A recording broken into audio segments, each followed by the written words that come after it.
Ladies and gentlemen, at this time to honor America, we ask that you please rise and remove your caps for the playing of our national anthem.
Good afternoon. Welcome to this Tuesday edition of Wire to Wire alongside Rachel McLaughlin, track announcer John G. Dooley kicking off.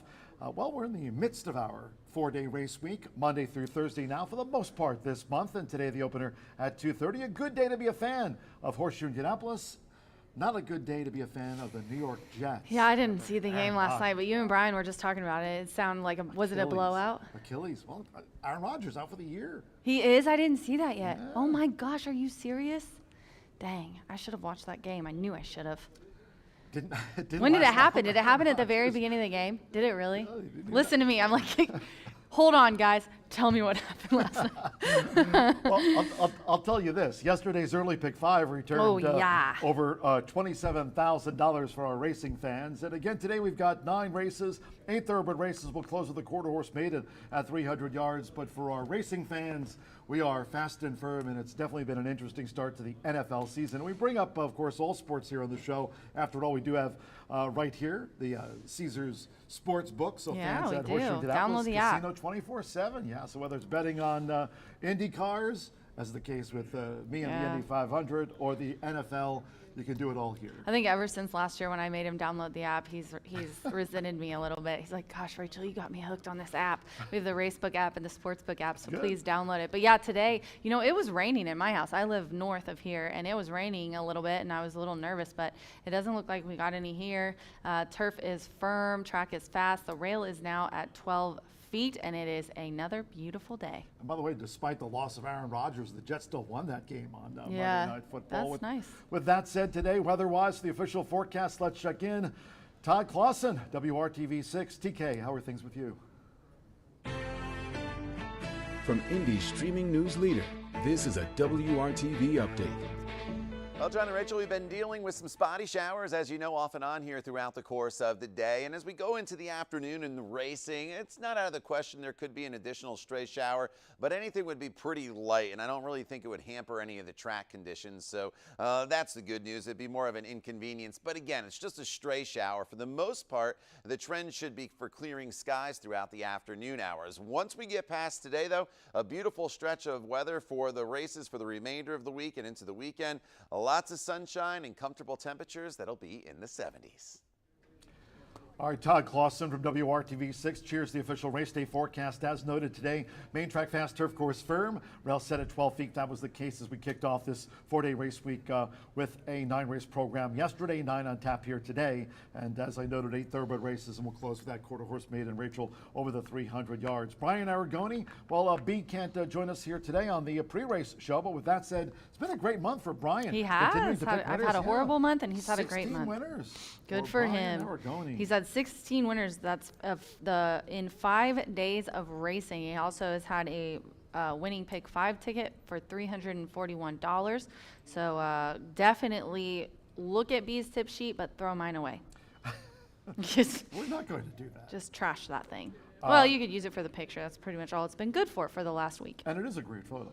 Yeah, well, Racing Rachel's tip sheet, Brian Aragoni's tip sheet, and quarter horse racing expert Martha Clausen. If you're joining us here on track, you can pick up those tip sheets each and every racing day right here at the first floor OTB. Okay, let's talk about yesterday. A couple of winners for Walter Rodriguez. We haven't shown one of his replays yet, so I was excited to show it. He had us a couple nice winners yesterday. He's won over 100 career races, a lot of those carrying the apprentice allowance, but now a journeyman jockey, and kicking off his day yesterday here with back on track. Really nice winner, kicking clear from the rivals in the final furlong, and this was one of Walter's too. Yes, he had a very easy win for a trainer, John Jazeski. This is like, it took me 2 years to figure out Matt Kwiatkowski's name, so I'll figure it out, John, don't worry. But that was a really nice winner for Walter. He put a couple of nice rides on him. That was race 2, and then this is race 5, number 7, Gano. Paulo Lobo, he knows where to put his horses, doesn't he? Lobo, Gano, Walter Rodriguez. I mean, this was it. I mean, Gano went to the front, going around 2 turns, and Walter Rodriguez did the rest, and so did Gano, son of Into Mischief, and really just finished them off nicely here. Gano, a going away winner, and it was like this show, wire to wire racing Rachel. Yep, it was a wire to wire win, and he had both by Mini, so very, very nice ride by him. I hope the success still continues. And then Trey Bird, I love Trey. Trey had his first winner yesterday in the quarter horse race, and we'll show that here. He ended up he looked really good doing it. It was a really nice horse from Shelby Weintraub's barn, the 8 Jess a Riot. You see him there on the outside. He just took over. Yeah, good finish inside the final 110 yards, and finishing off nicely here. Congratulations to Trey. It was just a Riot on top, taking the finale here yesterday, and again today on the card. We'll wrap up with the quarter horse maiden at 300 yards. And I also sent a picture that Keely, she was our photographer last year. Her and Edgar Morales had a baby, and that baby is obsessed with Trey. Every time look at her staring at him, like doesn't care about her dad or mom. She sees Trey. Every time I walk outside, he's holding her, and I try to take her from him, and she cries. So I just thought it was adorable. Keely, big fan. Keely and Edgar, big fan and friend of Trey. He's a good guy. So congratulations to him on the win yesterday. Hey, not only Trey, and there's Keely, of course, Edgar Morales. Yeah, Edgar. Yeah, Forever Pink. Nice. Yep, and he's got a couple today, too, that look live as well.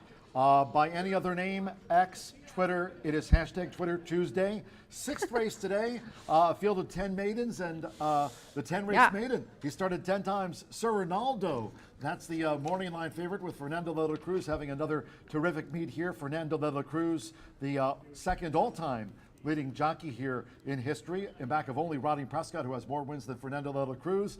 All 10 running the maiden, and Sir Ronaldo is a 10-race maiden. Yeah, so our Twitter Tuesday race, we have 10 betting interests in here. We do have a TBA on the 6th. We have a jockey change coming down the pipe that John will probably have to announce for you. But this is a maiden claiming for 10. They're going 5.5 furlongs. As I said, 10 betting interests. All you have to do is send me a tweet with your top selection and why. I've got 192. I actually like the one on the drop on the inside. Gennaro Garcia, our leading trainer. I also like Gold for Cash, the sire. He's a good Indiana sire and is making its 3rd lifetime start. Just had a lot of trouble, and I think dropping down to maiden claiming for 10 is going to wake up. But the 9 also, Sir Ronaldo, looks really good. Just likes to hang. I mean, honestly, second, likes to get second. I thought, you know what, probably going to get second again today. So I went ahead and thought, hey, I'm going to try to find something else. But those are just my opinions. I want your opinion. If your horse wins the race, we will put you in a drawing for a $20 Visa gift card and some swag for Twitter Tuesday. We do this the entire meet. Yeah. And don't forget, on Thursdays for the rest of the meet, we are going to do Twitter trivia as well. So be sure to look on my X account or Twitter account for those promos. And if you have any ideas on what to name the contest next year, feel free to let me know. Yeah, just X Tuesdays. I don't know what we're going to do. But Wednesdays are for winning with Racing Rachel's Warriors. That'll be tomorrow. Dooley's Legends. Like Extreme Twitter. Tuesdays. Oh, I like that. Yeah. Write that down. Aaron. Please continue. Aaron, come up with There'll be a graphic by Aaron always comes up with good names, too. Extreme Tuesdays. Like that. But for today, it is hashtag Twitter Tuesday. For Thursdays, X Education, he just said. Oh. I love having him in my ear. He's so smart. Go ahead. Sorry, I keep interrupting you. Yesterday? X Education. Yesterday was a shoo-in. Here at Horseshoe Indianapolis. This is one of those shows. This is one of those shows. We're like talking about NFL. We're going off the rails on names. I love these shows. These are the most fun days. Horse racing, sports betting. We've got it all Twitter here names. On Wire to Wire. Kentucky Senator Bourbon. Like that. I'm repping it. And it's good bourbon, too. It's good bourbon, too. Senator Damon Thayer.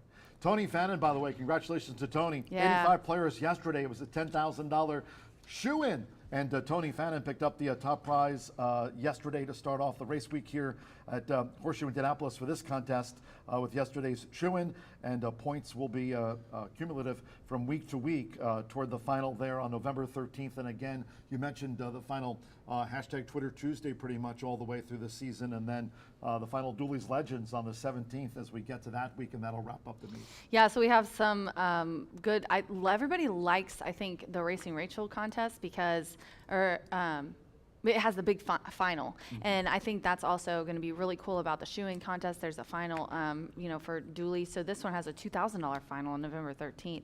But no one had the pick 5 yesterday. Not shocking because it did pay, $27,000. So congratulations to everyone who played. And it is completely free and available online. And you can get all of our info on our website.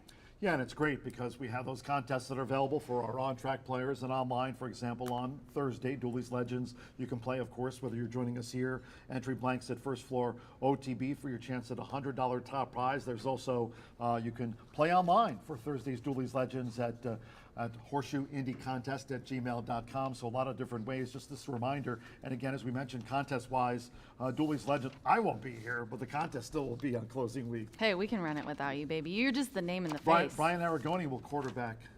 Yeah, he's going to quarterback those last couple weeks. What are we going to dress up as for Halloween, your last day? That'll be a whole celebration.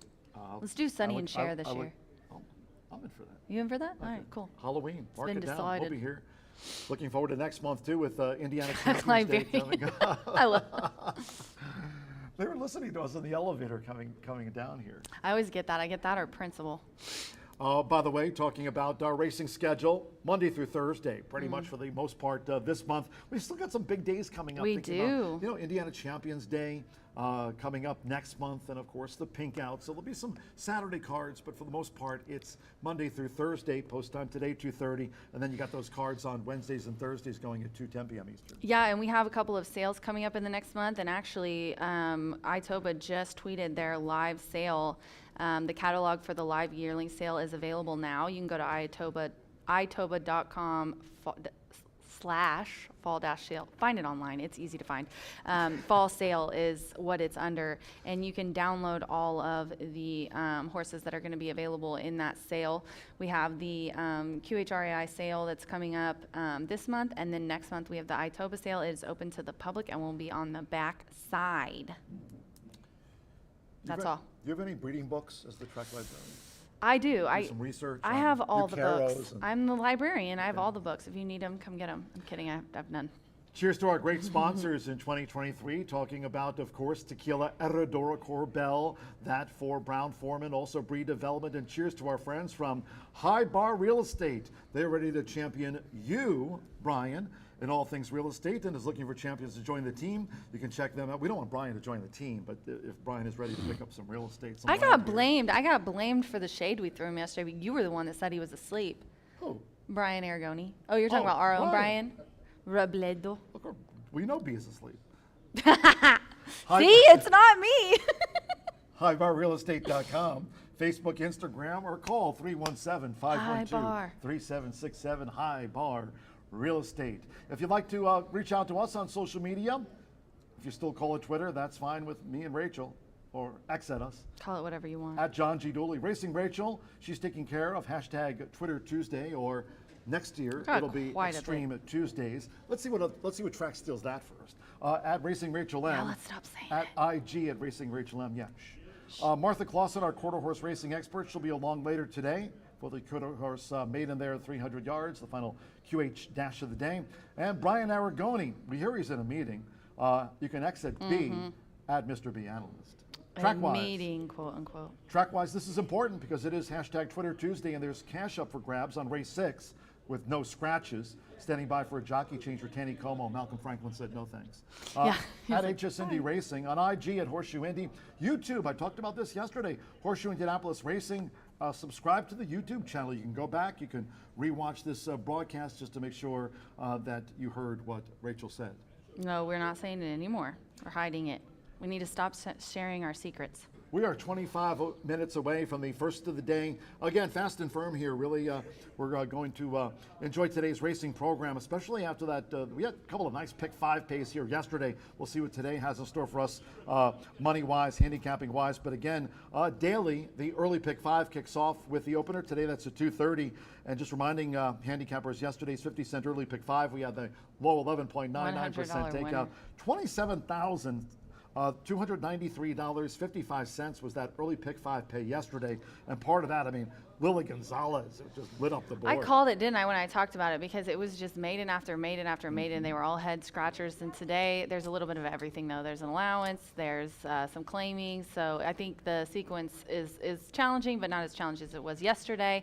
But we'll get B's ticket on the graphics a little bit later. We'll get John out of here so he can go tell you our changes for the day. And on that note, until next time, stay tuned. More to come here. So again, if you're watching us on the live signal, I'll head up to the broadcast booth. All the program changes in advance of the 2:30 opener today coming up at the bottom of the hour. That's 24 minutes away, but we're fast and firm. So good news there. Rail at 12 feet for today's racing action. Until next time, for our track librarian, Rachel McLaughlin, track announcer, John G. Dooley, just track announcer, saying we're done. Have fun. Bye for now.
Good afternoon from Horseshoe Indianapolis.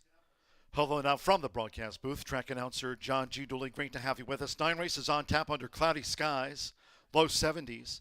Main track fast and the turf course rated firm. This race week, portable rail set at 12 feet by track superintendent Tony Martinez and crew. Main track fast, turf course firm, rail set at 12 feet. 9 races on tap. Let's take a look at the changes and corrections on today's racing program. Opening sprint starts off the 50-cent early pick 5. Low 11.99% takeout on the pick 5s here this season. Monday's early pick 5 returned $27,293.55. Monday's early pick 5 result. From the opening sprint, scratch the 2 Halo Love. Number 2, Halo Love, has been scratched. No rider changes. 9 Commando Joe, 1 pound over in the sprint opener. Second race starts the 50-cent early pick 4. In this one, number 4, Cronus. The ownership should read Lynn Smith's. Smith Ranch Stables, Lynn Smith the principal, ownership correction. Number 5, Batucan, will be ridden by Gabriel Saez. Gabriel Saez on the 5, Batucan. In the third, no scratches. Number 5, Sunday Spite. There's a late jockey change to Carly Hughes. Carly Hughes waits okay at 115. Carly Hughes on 5, Sunday Spite, that change in the third. Carly Hughes on the 5. Waits okay. In the fourth race, there are no changes. Starts the 50-cent late fire 5. Once again, low 11.99% takeout on the pick 5s. No changes in this one. To the fifth race we go. One of those today, Carter for the turf under cloudy skies. Course firm, rail at 12 feet. Scratch 1, Maintainer. That was the morning line favorite. Number 1, Maintainer, has been scratched. 2, Tis a Beast, 1 pound over. 5, West Coaster, 3 over. Number 6, Saturn Boy, 1 pound over in the fifth race. In the sixth, maiden sprint, no scratches, all 10 run. This maiden sprint for the hashtag Twitter Tuesday race. Scratch the 6, number 6, Tanny Como, will be ridden by Matilda Burnham. Again, there are no scratches. There's that rider change. Matilda Burnham will ride the 8 race maiden, the 6, Tanny Como, and all 10 maidens run in the 6th race for hashtag Twitter Tuesday. You can check that out at HS Indy Racing. In the 7th race, maiden distaff turf, scratch the 1. Now here's the plan. Number 1, now here's the plan, has been scratched from the maiden turf. Race 8, turf sprint. 1 of 3 today carded for the Corsair. Number 8, Charriere, will be ridden by Edgar Morales. Had a win on the Monday card. Edgar Morales on the 8, Charriere. Noting 9, Shandana, was entered as a main track only, course firm. Scratch the MTO, the 9, Shandana. 9th race, closing with a quarter horse maiden. They'll dash 300 yards. Fast. Very slight tailwind. 1, Keystone, 5 over. Number 3, Our Sweet Maggie May, plus 5 pounds. For Lonnie James, 5 pounds over the weight listed in your program. The 6, WRS Painted Moon, plus 3 pounds. The 8, Jess Zumo, is a gelding. Sacramento Chavez owns and trains this first-time starter. Sacramento Chavez, the owner and trainer of record for the first-time starter, will debut as a gelding, the 8, Jazumo A. Scratch the 11, SpaceX, was an also eligible. Scratch number 11. There, a look at the changes and corrections on today's 9-race card under cloudy skies, 10 minutes away from the sprint opener. As noted, main track fast, turf course, rated firm, rail set at 12 feet this race week. And we'll have the opener due off at the bottom of the hour. Make it a great day with us here at Horseshoe Indianapolis.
Well, horses stepping onto the track for the first of the day. Opening sprint at 5.5 furlongs, a field of 8.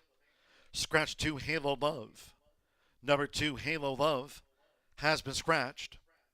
No rider changes here at the top of the card. Number 9, Commando Joe, add 1 pound to the listed program weight, makes it there 119. Race 1 of today's 9 features Exacta, Trifecta, Superfecta, Double Pick 3. Sprint starts off the 50-cent early pick 5. Low 11.99% takeout on the pick 5s here this season. Under cloudy skies, main track fast. On parade for the sprint opener. Turf course firm. Rail set at 12 feet this race week. We are fast and firm. 3 minutes to post time. It's due at the bottom of the hour. That's 3 minutes away.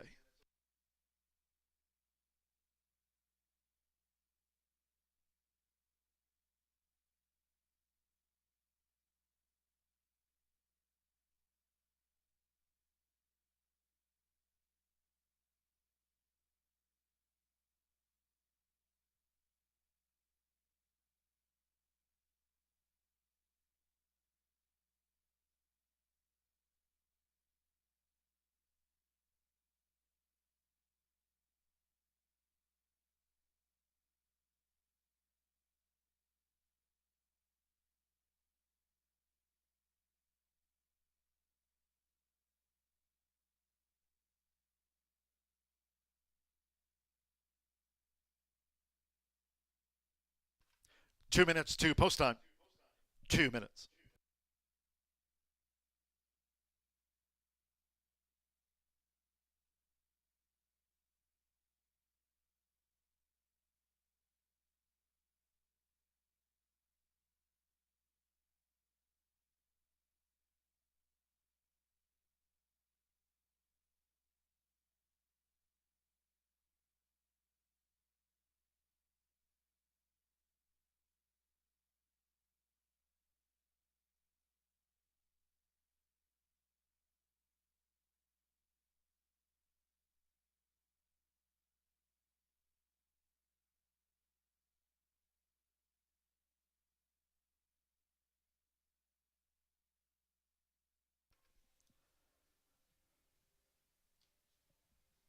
We've drawn to within 1 minute to post time for this opening sprint. Starts the 50-cent early pick 5, fast and firm.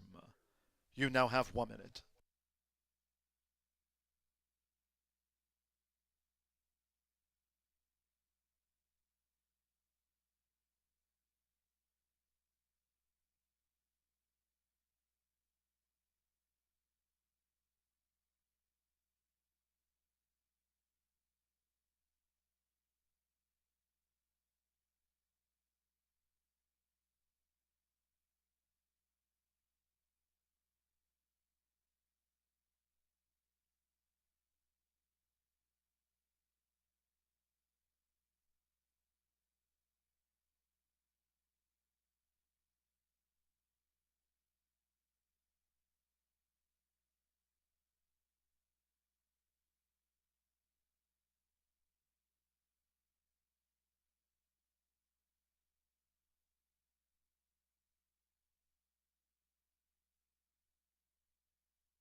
The horses are approaching the starting gate.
The horses have reached the starting gate.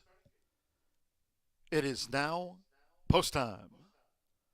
They're going in. Sammy Bermudez with Secret's Image. Manny Esquivel, Mariachi Justice. Join Secret's Image. We're loading up. Fernando de la Cruz with Epic the Legend. Now Last Outlaw. Yoel Navas claims the 7-pound apprentice allowance. Hanalei was Solar Power. He Be Ready, leading jockey Joe Ramos with 73 wins here this season. 2 back. Matilda Burnham now with Jenny's Beignet. At 5.5 furlongs. Stand by. One more, Rodney Prescott with Commando Joe. Main track fast, the first of 9 races on tap. They're in the gate. Weighing running out Horseshoe Indianapolis. He Be Ready broke sharp. Jenny's Beignet showing speed. Right there is Epic the Legend. Toward the inside is Secret's Image, who's now moving on through with an early attack. It's He Be Ready. He Be Ready narrowly.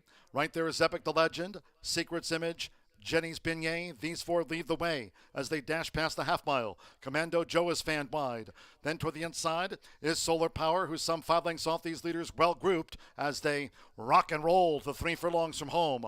We trail back then to Last Outlaw, was running second to last, and Mariachi Justice trails them in the Tuesday opener. The quarter went past in 23.26. Jenny's Beignet just in front. Secret's Image with the white cap. He Be Ready charges on the outside, and following that is Commando Joe, who sweeps into action. Solar Power in 5th. They're in the final furlong and a half. He Be Ready's been in a battle. He Be Ready for Joe Ramos. Rodney Prescott and Commando Joe charging on the outside, and Solar Power looks to kick on with the rail. For outside Mariachi Justice, belatedly, they're close to home. Commando Joe to win it from He Be Ready, Mariachi Justice, and then Solar Power.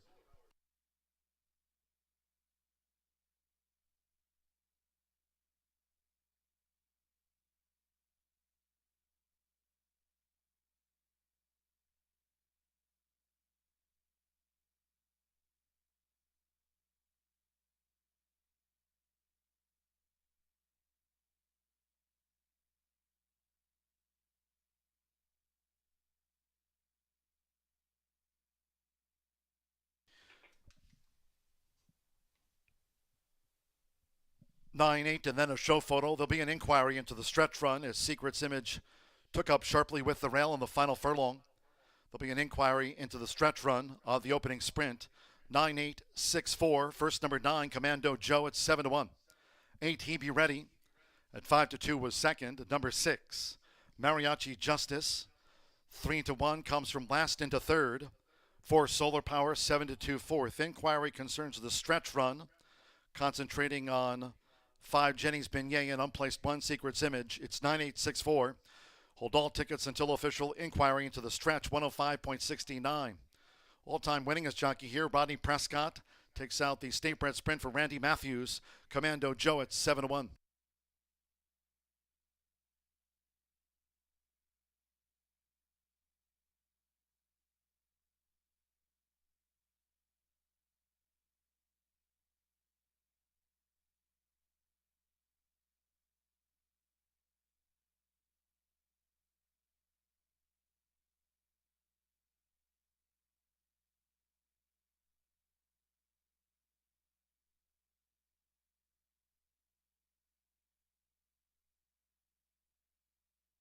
Please note, in addition to the steward's inquiry, there has been a jockey's claim of foul lodged. Samir Bermudez was on 1, Secret's Image. The rider of the 1 has claimed foul against Matilda Burnham on 5, Jenny's Beignet, alleging interference in the stretch run, and that is part of the steward's inquiry.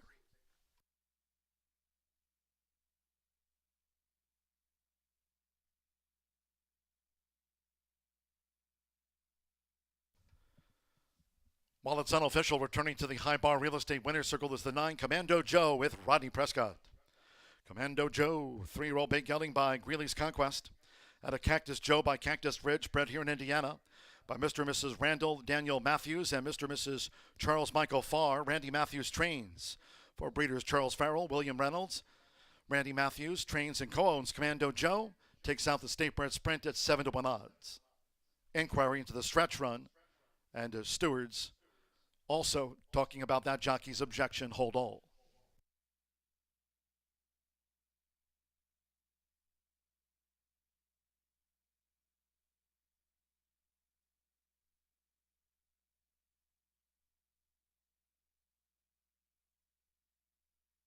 Please note, after an inquiry into the stretch run, also a jockey's objection, that objection has been upheld. The stewards have disqualified number 5, Jenny's Beignet, from 6th. And number 5, Jenny's Beignet, will be placed 7th for coming in, causing interference in the furlong grounds with 1, Secret's Image. Once again, after an inquiry and a jockey's objection has been upheld. Number 5, Jenny's Beignet, has been disqualified from 6th and placed 7th for causing interference and hampering the 1, Secret's Image. And this result is official.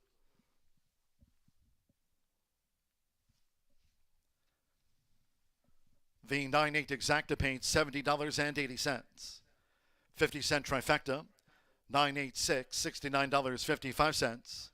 And again, that disqualification, not involving the top 4 finishers after the state bred sprint.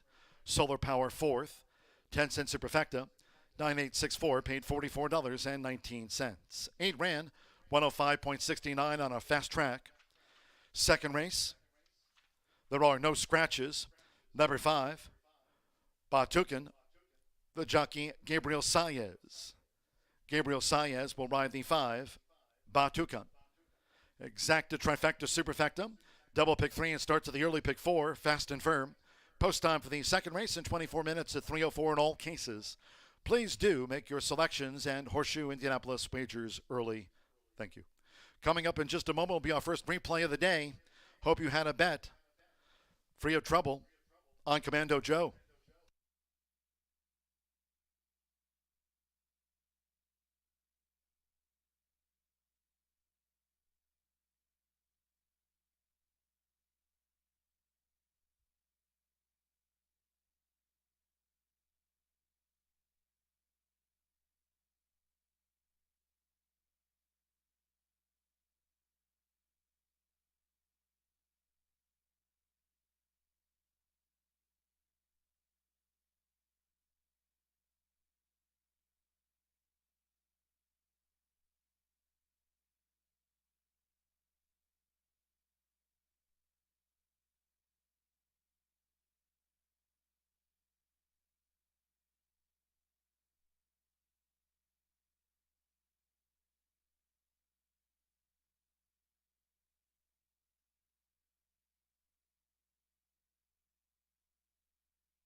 The gate. Wayne running out Horseshoe Indianapolis. He Be Ready broke sharp. Jenny's Beignet showing speed. Right there is Epic the Legend. Toward the inside is Secret's Image, who's now moving on through with an early attack. It's He Be Ready. He Be Ready narrowly. Right there is Epic the Legend. Secret's Image. Jenny's Beignet. These 4 lead the way as they dash past the half mile. Commando Joe is fanned wide. Then toward the inside is Solar Power, who's some 5 lengths off these leaders, well grouped as they rock and roll the 3 furlongs from home. We trail back then to Last Outlaw, was running second to last, and Mariachi Justice trails them in the Tuesday opener. The quarter went past in 23.26. Jenny's Beignet just in front. Secret's Image with the white cap. He Be Ready charges on the outside, and following that is Commando Joe, who sweeps into action. Solar Power in 5th. They're in the final furlong and a half. He Be Ready Ready's been in a battle. He Be Ready for Joe Ramos. Rodney Prescott and Commando Joe charging on the outside. And Solar Power looks to kick on with the rail. For outside Mariachi Justice, belatedly, they're close to home. Commando Joe to win it from He Be Ready, Mariachi Justice, and then Solar Power.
back and bigger than ever. America's largest spa dealer is having the world's biggest spa sale. Over 1,500 spas from 5 manufacturers at 12 locations. No games, no gimmicks. Higher quality spas, better service, and lower prices. It's time for a new spa. Up to 30% off all spas and swim spas. With over 50 models to choose from and hundreds of spas in stock. You owe it to yourself to check us out. Besides, don't you deserve it? World's biggest spa sale going on now at Family Leisure.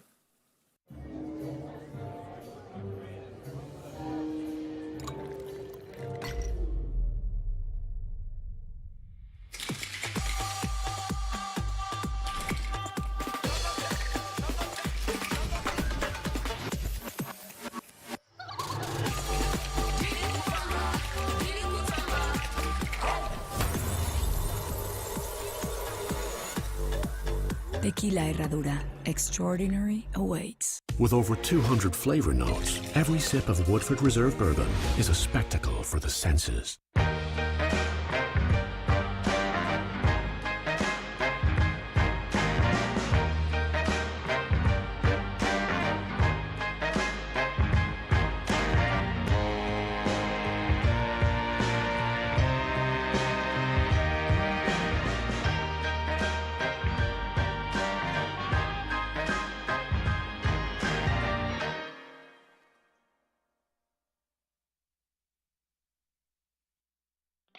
Feel the excitement with TwinSpires.com, the official betting partner of the Kentucky Derby and Breeders' Cup. With TwinSpires.com, place legal wagers and watch live horse racing wherever you are on any device. Sign up, play, and win today. New players use promo code FREE100 on sign up to start your $100 bonus. With TwinSpires.com, you can bet on horse racing. Get the TwinSpires.com app to receive special offers and the most up-to-date information. Terms and conditions apply. Void where prohibited. Please wager responsibly.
$11 minutes to the second race here at Horseshoe Indianapolis. We started off the pick 5 with a $17 winner. Yesterday it paid $27,000. We'll see if we're going to continue that trend today.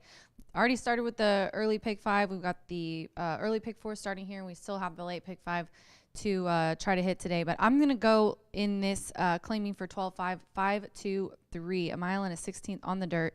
Gabe Saez is on the 5. And it's my top selection, Batu Khan. Thanks, Aaron, for the pronunciation. He says that this is Genghis Khan's son. So the more you know. I'm just going to stick with the 5. I'm only going to say it once. I'm not going to push my luck.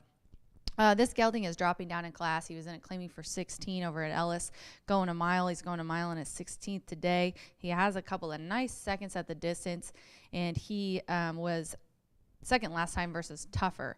Also, Brittany Vanberg, she's 36% when she's a beaten favorite, which was the case last time out. That was on July 21st, coming back here a little under a month later in a good spot, I think, for the 5. And the 4 right now is the co-favorite with the 5. I went away with the 6, who ended up being second choice in the morning line, just because I think that one hangs and gets second a lot. 6 second place finishes for the 6, so I tried to go away from that one and beat it with the 5. And then I'm going to put in my exacta spot the 2, 8-1, Amazing Justice. Alberto Burgess is aboard here for Ricky Short, who has owned and trained this 5-year-old gelding. This is the late pace of the race. This one likes to come through off the pace. I like the last 2 as well, a third and a second. Routing, stretching out a little bit, and dropping from allowance ranks back into claiming. And then I'm going to go to the 3, Charlie Whiskey, first time gelding, Edgar Morales aboard. Love that Edgar's riding here last couple of days, and he picked up a mount later as well in the card. William Stinson is the trainer. This is a 3-year-old gelding by Classic Empire, making his 9th lifetime start. He's got a first, second, and third to his credit, and they have not been at this distance. He's never gone this long before. A third place at 7 furlongs, a second at 6 furlongs, but finally broke the maiden in a maiden claiming for 16, 2 back going a mile. At Ellis in even easier today and a claiming for 12.5. So that's my try 5, 2, 3 here in the second race, which is 9 minutes to post. Good luck.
The horses called postward now for the second race. This race will be run at a mile and a 16th, a field of 6. Number 5, Batucan, will be ridden by Gabriel Saez. Gabriel Saez on the 5, Batucan. Exacta, trifecta, superfecta. Double pick 3 starts at the 50-cent early pick 4, fast and firm. 4 minutes to post time. 4 minutes.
Three minutes to post.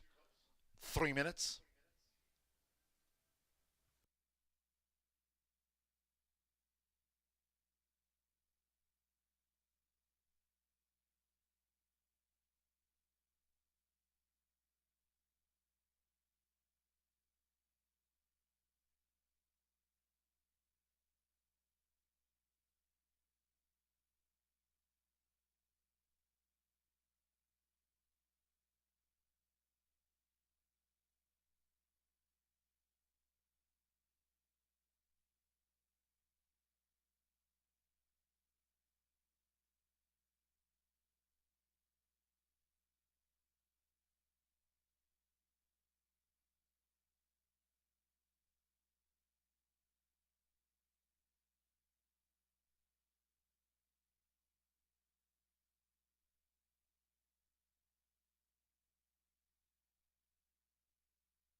Looking here at the DRF formulator, projected odds for the second race. All 6 run. No scratches, fast and firm. Now 1 minute to post time. 1 minute.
Less than 1 minute to post time.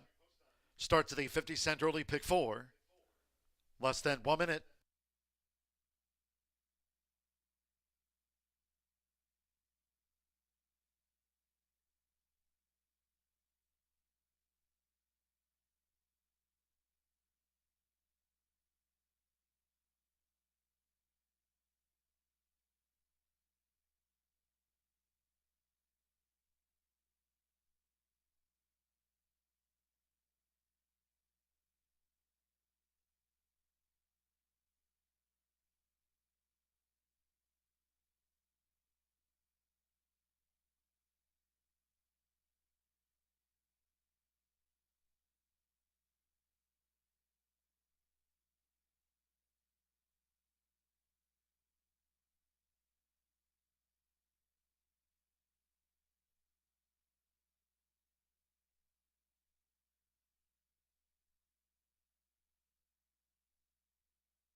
The horses are approaching the starting gate.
The horses have reached the starting gate.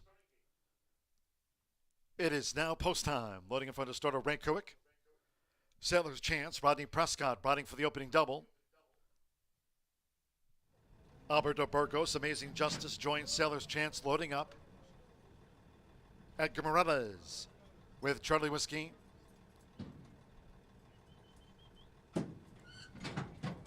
Now Reylu Gutierrez with Cronus. Lime Royal Blue Diamonds. Gabriel Saez, Batucan coming up. Eva Money, Batucan. Eva Money, Batucan. It's 3-1 Charlie Whiskey, 4-1 Cronus. Amazing Justice, Versatile, both at 7s and bigger odds, Sailor's Chance. Batucan in. Over the mile and a 16th, stand by one more. McKenna Anderson with Versatile in the green silks. This over the mile and a 16th. Toucan getting fractious. Breaks from 5. Versatile joins. Seconds of the day all in.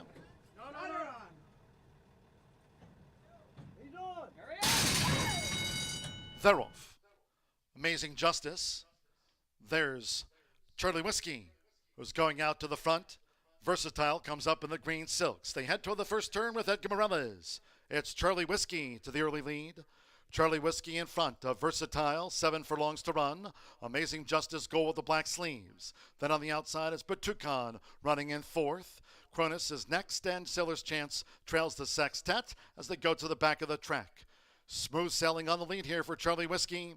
Charlie Whiskey allowed to dictate terms to Versatile with on the outside, but Toucan in the black cap. Amazing Justice with the rail, then a length to Cronus, and Seller's Chance remains last of the 6. 25.53 for the lead part. Charlie Whiskey leads the race, void of pace. Charlie Whiskey doing this easily out in front of Versatile, staying close. Gabriel Saez and Batucan tracking third, looking to close into these soft splits. Amazing Justice, Cronus is 5 lengths off these leaders at the 3.5. Seller's Chance remains the trailer. Half mile in 50.69. They round the far turn. Charlie Whiskey narrowly. Here comes a bid by Versatile, who's drawn on even terms from McKenna Anderson. Versatile has taken the lead from Charlie Whiskey, with Batucan charging on the outside. Charlie Whiskey in third, Amazing Justice. Cronus on the far outside. Seller's Chance has trailed. It's Versatile and Batucan together. They're homeward bound. 3/4, 1 minute 15.60 seconds. Versatile, 1 furlong to go. It's Versatile who spurts away from Batucan by better than 2. Amazing Justice is a well-clear third. Sailor's Chance up into 4th. They're close to home with McKenna Anderson. It's Versatile. It's Versatile's victory by 3. Batucan was second. Amazing Justice third. Sailor's Chance finished 4th. Well clear.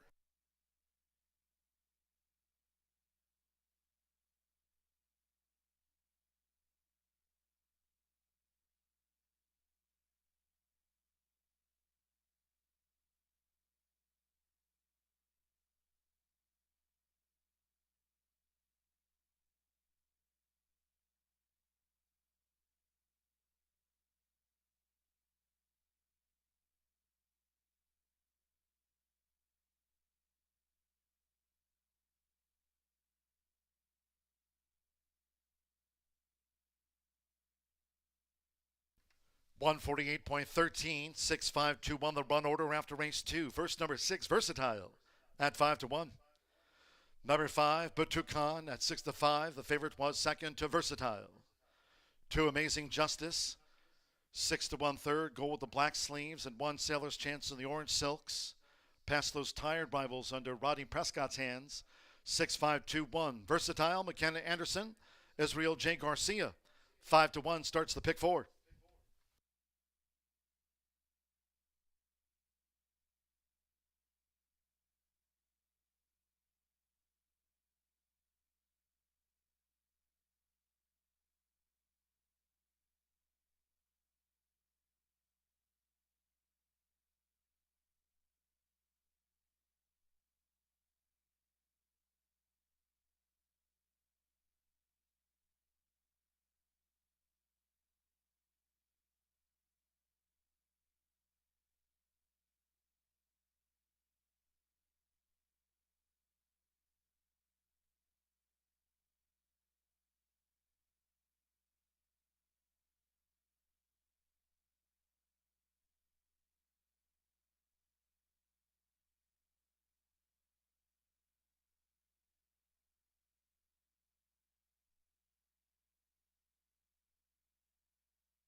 Now a journeyman jockey, McKenna Anderson, takes it out here for Israel J. Garcia.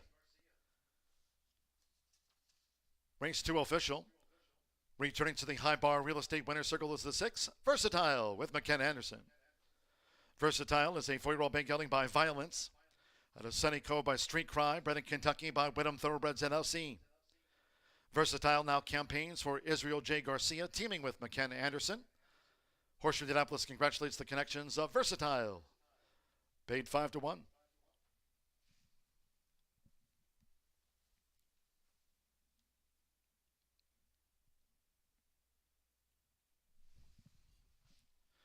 Results in 6-5 exacta, paid $39.20. 50-cent trifecta, 6-5-2, worth $21.65. 9-6 for the opening double, $88.60, with Sailor's Chance 4th, past those tired rivals. The 10-cent superfecta, 6-5-2-1, returned $13.50. Claim 1, Sailor's Chance ran 4th, For $12,500, Sailor's Chance was claimed. New owner Steve Isaac. Trainer Kenneth Miller claimed Sailor's Chance. And our seconds of the day, the favorite, second, all six ran, 148.13. In the third, Juvenile Sprint, all six run.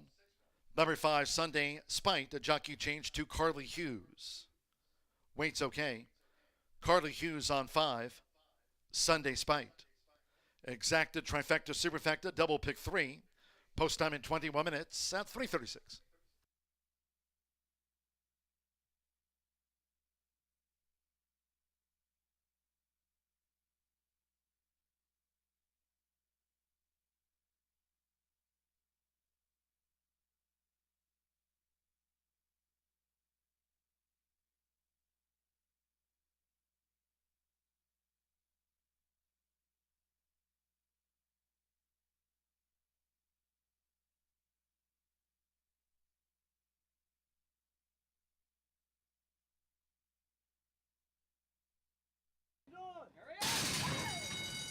They're off. Amazing Justice. There's Charlie Whiskey, who's going out to the front. Versatile comes up in the green silks. They head toward the first turn with Edgar Morales. It's Charlie Whiskey to the early lead. Charlie Whiskey in front of Versatile, 7 furlongs to run. Amazing Justice go with the black sleeves. Then on the outside is Batukan running in fourth. Cronus is next, and Sailor's Chance trails the Sextet as they go to the back of the track. Smooth sailing on the lead here for Charlie Whiskey. Charlie Whiskey allowed to dictate terms to Versatile with on the outside, Batukan in the black cap. Amazing Justice with the rail, then a length to Cronus, and Sailor's Chance remains last of the 6. 25.53 for the lead part. Charlie Whiskey leads the race, void of pace. Charlie Whiskey doing this easily out in front of Versatile, staying close. Gabriel Saez and Batukan tracking third, looking to close into these soft splits. Amazing Justice, Cronus is 5 lengths off these leaders at the 3.5. Sailor's Chance remains the trailer. Half mile in 50.69. They round the far turn. Charlie Whiskey narrowly. Here comes a bid by Versatile, who's drawn on even terms from McKenna Anderson. Versatile has taken the lead from Charlie Whiskey, with Batukan charging on the outside. Charlie Whiskey in third, Amazing Justice. Cronus on the far outside. Sailor's Chance has trailed. It's Versatile and Batukan together. They're homeward bound. 3/4, 1 minute 15.60 seconds. Versatile, 1 furlong to go. It's Versatile who spurts away from Batukan by better than 2. Amazing Justice is a well-clear third. Sailor's Chance up into fourth. They're close to home with McKenna Anderson. It's Versatile. It's Versatile's victory by 3. Batukan was second. Amazing Justice third. Sailor's Chance finished fourth. Well clear.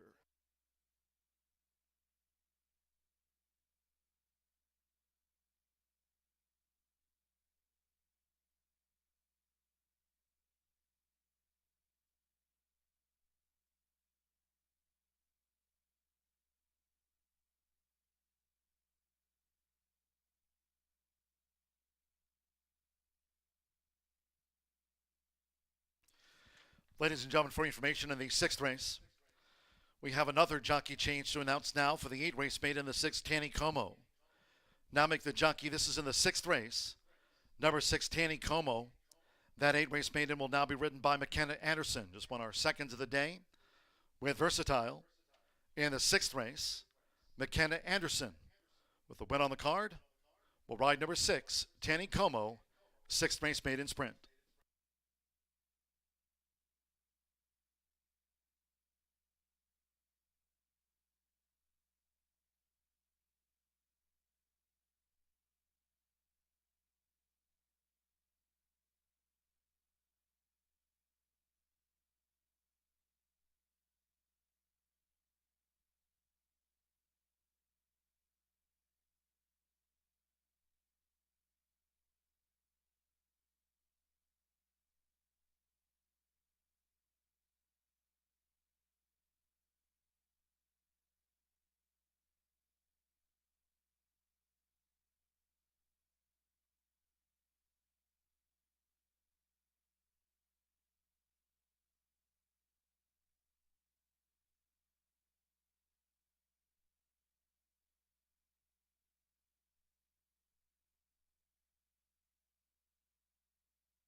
Well, track announcer John G. Dooley with today's edition of Dooley's Data as part of this Tuesday racing program here at the Shoe.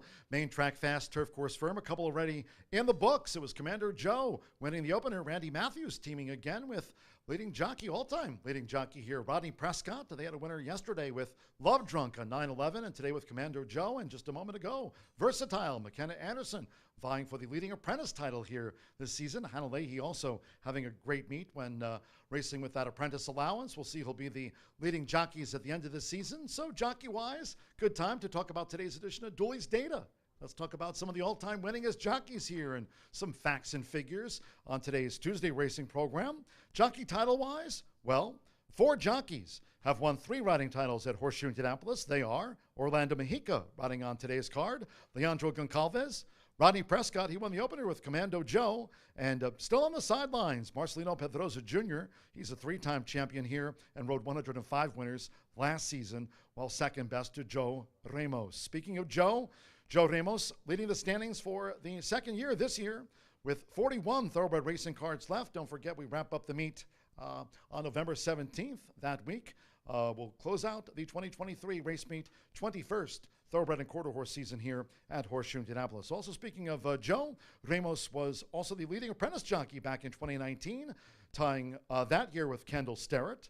Now talking about Rodney Prescott. Rodney won the opener, as I mentioned, for Randy Matthews. They had that winner, Love Drunk, on yesterday's card. Rodney, the all-time leading jockey in wins, 1,262. Make it for Rodney. Commando Joe on the scoreboard today, and he also won yesterday with Love Drunk for Randy Matthews as well. Now, Fernando de la Cruz, he had that big win on Saturday there at Kentucky Downs, taking out that grade 2. Fernando has the most career purse earnings here of, check out that number, Fernando, hello, $30,756,181 for Fernando de la Cruz.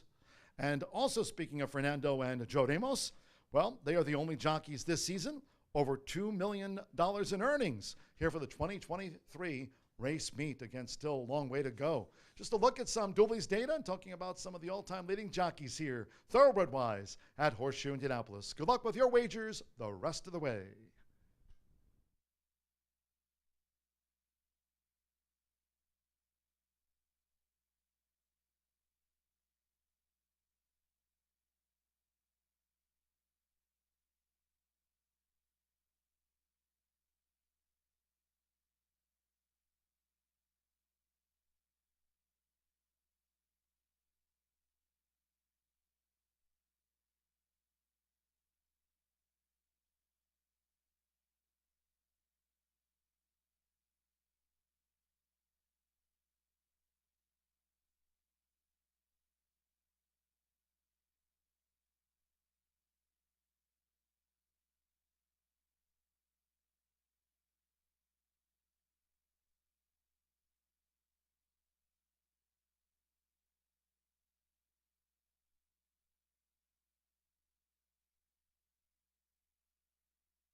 Your rail report as we are 9 minutes away from race number 3 here at Horseshoe Indianapolis. Hopefully you're off to an excellent start in that early pick 5, which kicked off with a 7-1 winner, and a nice daily double with a 5-1 and wrapped up easy winner in race number 2. We'll go 6 furlongs in here for race number 3. No scratches, no changes. Leaves us with a field of 6. And I happen to fancy my top selection quite a bit, a little bit more boisterous than I typically would be, despite the jump up in class for this 2-year-old allowance group in here. And a testament to our racing office as well.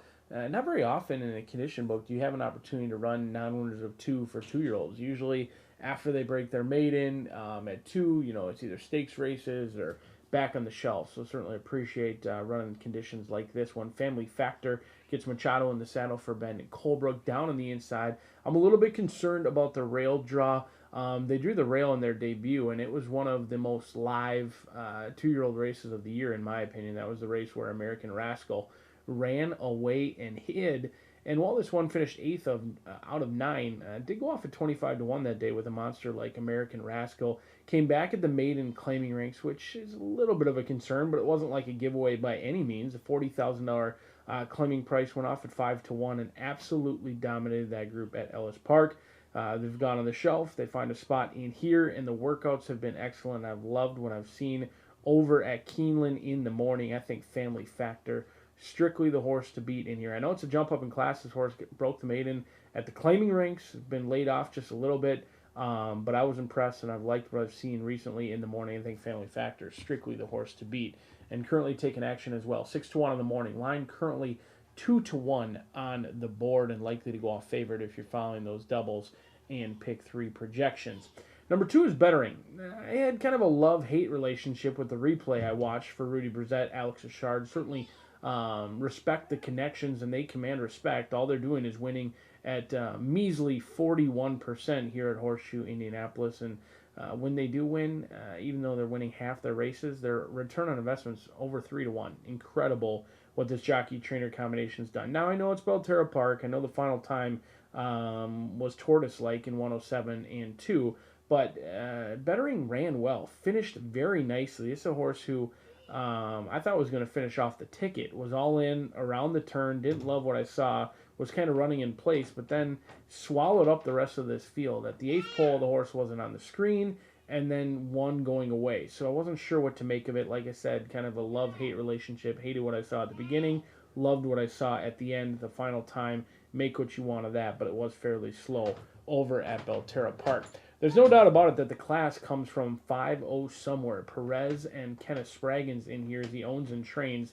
And he's done a nice job with this $30,000 Keeneland sale purchase. This one has been shipped around the country. Churchill Downs, Hawthorne, tried a $150,000 stakes race.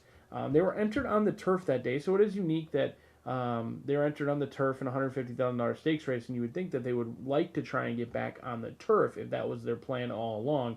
But they go in the main track in here. We'll see if Kenneth Spraggins can get the New York shipper in with the Indiana money in here. Currently favored at 8-5, but I'm all about Family Factor. We'll see how this group of 2-year-old baby boys settle the score as they'll go to the starting gate just 5 minutes from now. Good luck.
The horses stepping onto the track for the third race. This juvenile sprint over the 6 furlongs, a field of 6. Number 5, Sunday Spike, the rider Carly Hughes. On 5, Sunday Spike, Carly Hughes rides. Number 5, Exacta, Trifecta, Superfecta, double pick 3 were fast and firm. On parade for a juvenile sprint. 3 minutes to post time. Here they are.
Two minutes to post time. 2 minutes.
Now less than 1 minute away from post time for this juvenile sprint. All 6 run. Less than 1 minute.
The horses are approaching the starting gate.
The horses have reached the starting gate. It is now post time. Loading. Luan Machado with Family Factor. Alex Achard Bettering going in.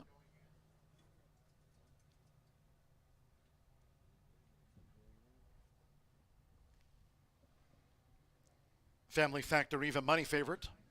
Joined by Bettering. Now Eddie Prez with 5-0 somewhere. Manny Esquivel, Rhodium's Pride, won on FanDuel debut. Here's the Skyview. Carly Hughes with Sunday Spite in the black.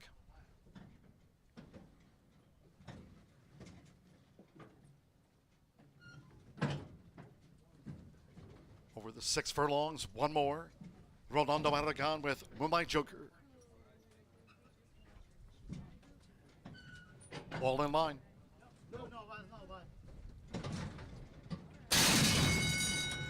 They're off. Fast start for 5-0 somewhere, along with Rhodium's Pride. And there's Family Factor, who comes dashing through toward the inside, but it's 5-0 somewhere. 5-0 somewhere is fast here for Eddie Perez. 5-0 somewhere leads the dash toward the half-mile pole, in front by a couple of lengths to Family Factor, who keeps tabs on the front runner, with Rhodium's Pride running in third. On the outside is Moonlight Joker, green with the white dots as they head toward the far turn. These are clear. Sunday Spite is running in fifth, and Beaten for Speed, Bettering trails the sextet. The quarter for 5-0 somewhere. 22.86 seconds, inside 3 furlongs to go. It's 5-0 somewhere who leads. Family Factor, who chases the pace coming toward the quarter pole. Rhodium's Pride in the 3 path. Moonlight Joker on the far outside as these 2-year-olds turn for home. Sunday Spite finally Bettering. They straighten away. Rhodium's Pride coming with a sweep. Right there is Family Factor between horses. 5-0 somewhere is with the rail. Moonlight Joker on the far outside. The half was 47.17, and it's Rhodium's Pride who's asserting now for Manny Esquivel. Rhodium's Pride is a 3-length leader from Moonlight Joker, who gains second. Family Factor 5-0 somewhere fourth, well clear to Rhodium's Pride 2 for 2. Moonlight Joker was the runner-up to Rhodium's Pride. Family Factor third, and 5-0 somewhere finished fourth.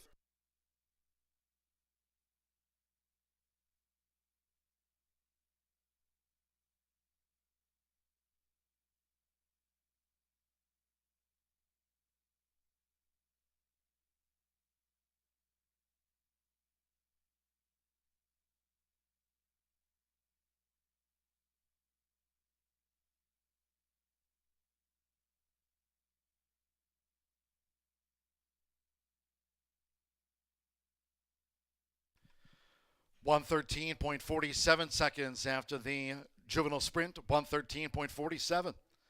4-6-1-3, the unofficial run order after race 3, first number 4. Rhodium's Pride at 5-1 odds. 6 Moonlight Joker at 14-1 was second. 1 Family Factor at 8-5, favorite third. And 3-5-0 somewhere at 2-1 fourth. Hold all bets until official. There's one for the land of Lincoln. Illinois bred, son of Galib. Rhodium's Pride, Manny Esquivel for Steve Manley, Mike Piazza, and it's 5-1 on 2 for 2, Rhodium's Pride.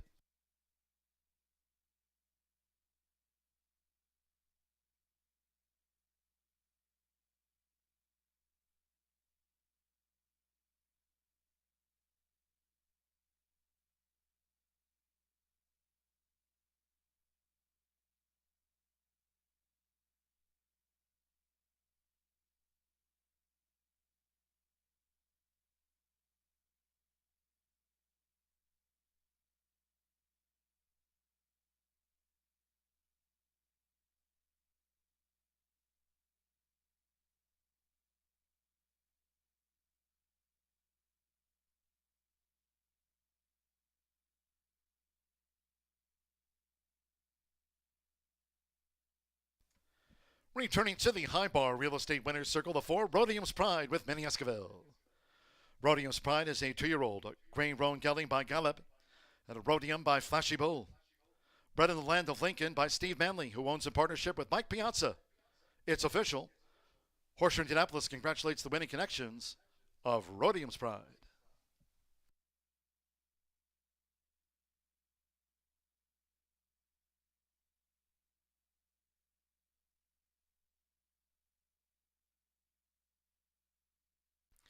Results in. 4-6 exacta paid $75. Pick 3, 964. Returned $116.05. 50-cent trifecta. 4-6-1 paid $64.50. 6-4 double $68 and the 10-cent superfecta.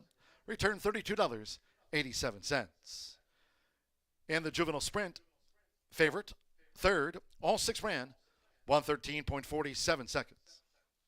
In the 4th race, there are no changes. All 6 run. Exacta, trifecta, superfecta. Double pick 3 and starts at the 50-cent late fire 5. Low 11.99% takeout on the pick 5s here this season. And today under cloudy skies, mid-70s, we are fast and firm. Wednesday and Thursday post time this race week. Just to note, tomorrow and Thursday cards are from 2:10 p.m. Eastern. 4th race off on a fast track at 4:07.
On this Tuesday afternoon here at Horseshoe Indianapolis, taking a moment to wish a very happy birthday to Betty Floyd from all of us at the races. All here at Horseshoe Indianapolis wishing a very happy birthday to Betty Floyd. Happy birthday, Betty.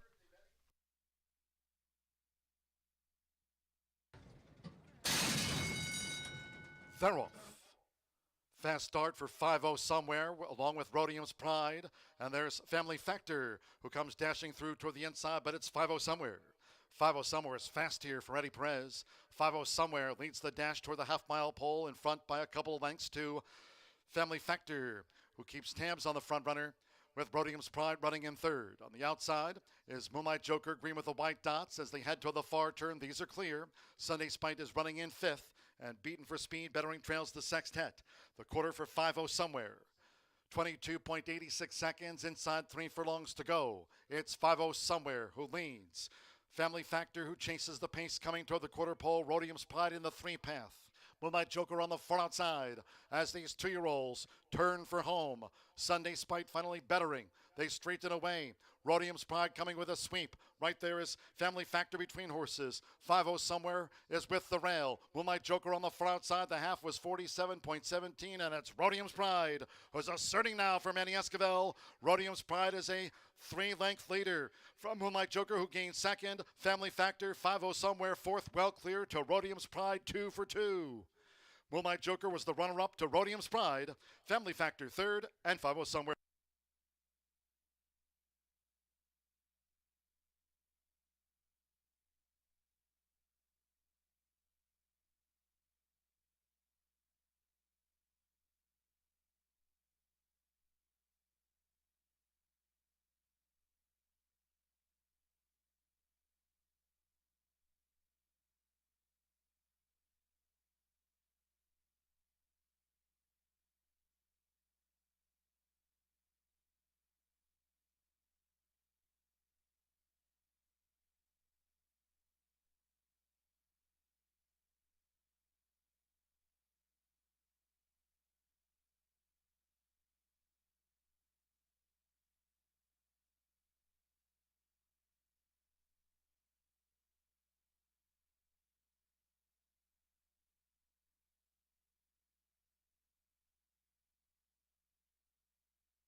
Introducing the Caesars Racebook app, the ultimate destination for racing enthusiasts. Built on the trusted Naira Bets platform, you can watch and wager on over 300 racetracks worldwide, including Saratoga. And the best part? Every bet earns you exciting reward credits that can be redeemed for your next bet, hotel stays, dining, and more. Get started today and receive up to $200 matched on your first deposit. Download the Caesars Racebook app and embrace the thrill of horse racing. The 2023 Global Symposium on Racing. It's the premier networking event of the year. Connect with the who's who of racing. Collaborate face-to-face with key decision makers. Be a part of the international conversation. Discover the latest technology and innovation. December 4th through 6th. Register now at racingsymposium.com.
Surprises keep rolling in here at Horseshoe Indianapolis as Rhodium's Pride and Overlay ships in off of an easy win as the favorite over at FanDuel and makes quick work of that group of 2-year-olds in there for the allowance non-winners of 2 event in race number 3. We kick off the late Fire 5 just now 9 minutes away. No scratches, no changes. Mile and a 16th going to be the distance in here. And favoritism is going to Shanisa for a Hall of Fame trainer. And son, Keith Asmussen, going to be riding. But I'm going to try Shirley. I think this one has potential to be the real deal. I was very impressed with this 3-year-old filly's debut. Now, it was expected. I mean, she's an $800,000 purchase over at the Keeneland sale back in 2021. But with that high price tag, doesn't necessarily mean the results always follow. We see each and every day bloodstock agents make very poor decisions oftentimes, and they don't run to how they look over in the sales ring. But this one certainly did. Took a while to get to the racetrack. Didn't race at 2. Comes in at 3. And I thought was dominant here on August 3rd. Wasn't necessarily bet like a cinch by any means either. Didn't go off favored, which is rare for Brad Cox's first-time starter, and went off at 5-2. May have exceeded expectations. Broke alertly, but was certainly off the pace. Kind of shifted out into the 3 path on the backside, and I thought she was determined. Kind of asserted herself midway around the turn and won going away. Galloped out like she can certainly handle much more ground, which is rare for some lightly raced 3-year-old fillies. Not all of them want to go the added distance, and I think she's going to absolutely relish it today. I think Shirley could be the real deal in here, but is going to have to deal with the Hall of Fame trainer Steve Asmussen's Chanisa, who's currently favored, but that's okay with me. If I'm a betting man, which many know I am, I'm certainly loving the price right now on Shirley, and hopeful it sticks around. The horse I thought might be overlooked in here is number 5, Evisa. Declan Cannon going to be calling the shots in here for Andrew McKeever. He takes over from Brandon Walsh. Certainly a few question marks in here. Hasn't been seen all year. In fact, last race was here locally at Horseshoe Indianapolis, but hasn't been seen since September 6th. And that was a maiden breaking score that was dominant. Now, they have gone off favored in 3 of the 7 starts, including that most recent one where they finally broke through. They dominated, but I thought it was a bad group. Did so the right way, looked good doing it, but the rest of that group was not much to write home about, even though your third-place runner did exit that race and win the very next one. Now ships hands over to the Andrew McKeever gang, has been working out consistently, including a bullet workout on August 31st.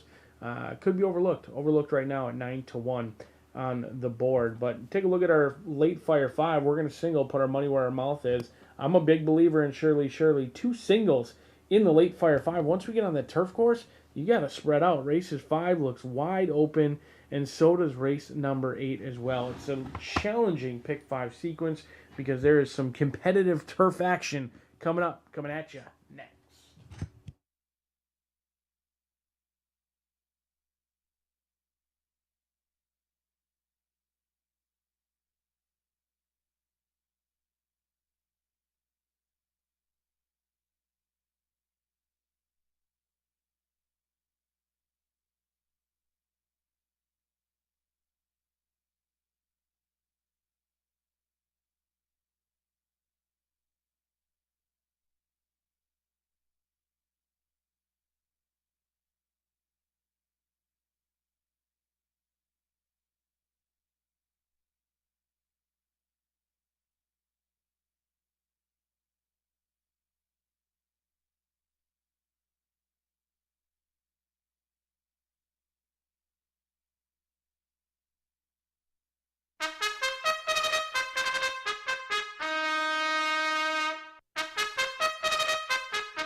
The fillies call postward now for the 4th race.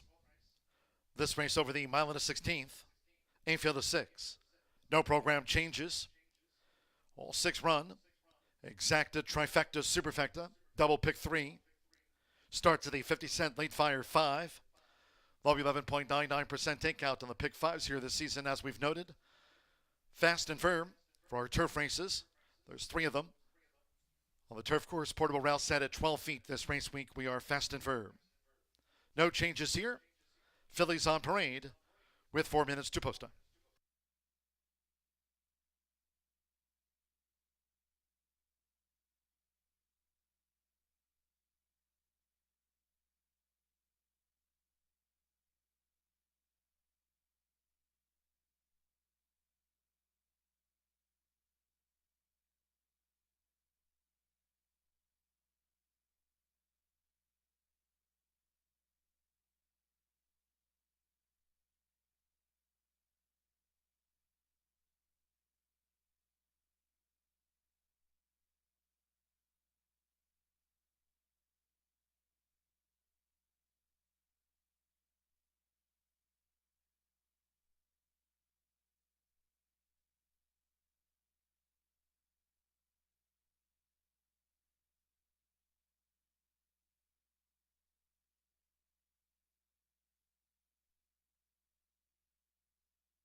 3 minutes to post. 3 minutes.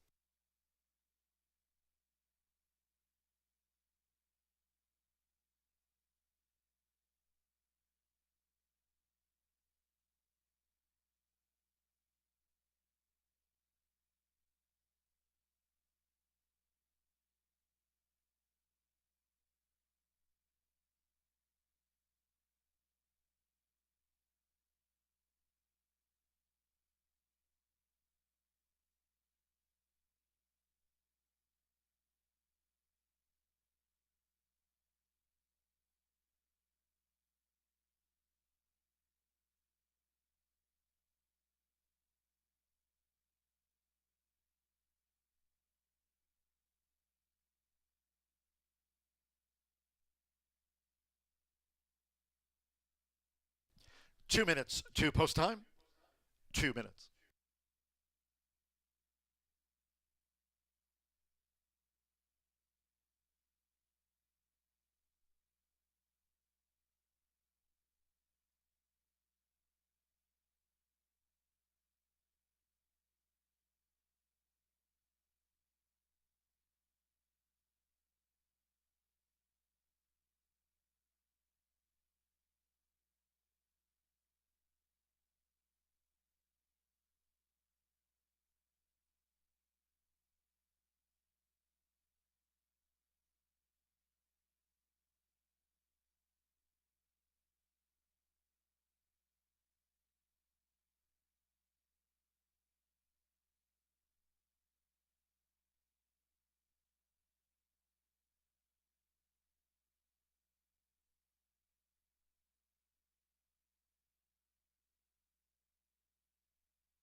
Drawing closer to our fourth of the day. Starts off the 50-cent late fire 5 from Horseshoe Indianapolis. We are fast and firm.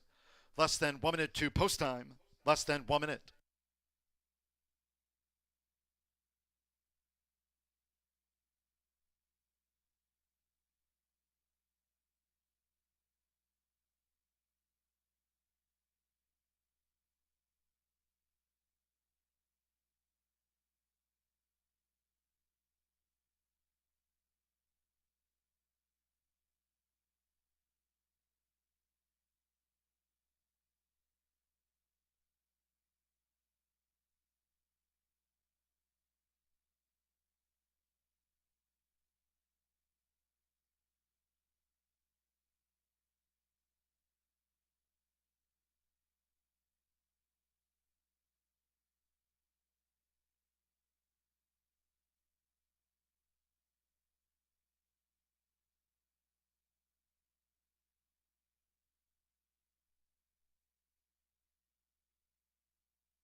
The horses are approaching the starting gate.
The horses have reached the starting gate. It is now post time. They're going in. I.O. Uncle Mo, Orlando Mexica for team block.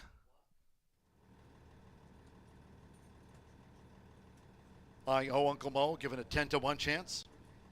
It's even money, Shirley Shirley. 2-1 Chinisa, 7-2 Raindrops on Roses. This over the mile and a 16th. I.O. Uncle Mo first in. Now Alex Ashard with My Tallulah. Here comes Chinisa. Keith Asmussen for his Hall of Fame father. Chinisa's joined. My Tallulah and I.O. Uncle Mo. Now Shirley Shirley, Manny Esquivel riding for a double. 4-5 on the Curlin filly, Shirley Shirley. Declan Cannon with Ivisa. One more. Raindrops on Roses. Ronnie Prescott won the opener with Commando Joe. Starts at the late fire 5. They're in the gate. And they're off. My Tallulah. There's Ivisa in the dark green, and Raindrops on Roses strides up with an early bid for Roddy Prescott as they head toward the first turn, and Chinisa. In her first time 2 turns, she's keen with 7 furlongs to run. It's My Tallulah with the rail. Ivisa between fillies. Raindrops on Roses up on the outside, and Chinisa needs to settle there for Keith Asmussen running in 4th. I.O. Uncle Mo gallops along here in the early stages, running second to last, and with Manny Esquivel. Shirley Shirley trails the Philly Sextet. The quarter was 24.48 seconds. Raindrops on Roses with My Tallulah in the black cap with the rail there for Alex Ashard. Declan Kennan and Ivisa running in 3rd. Then comes Chinisa outside of Ivisa. Raindrops on Roses leads to a half mile from home with Orlando Mexica.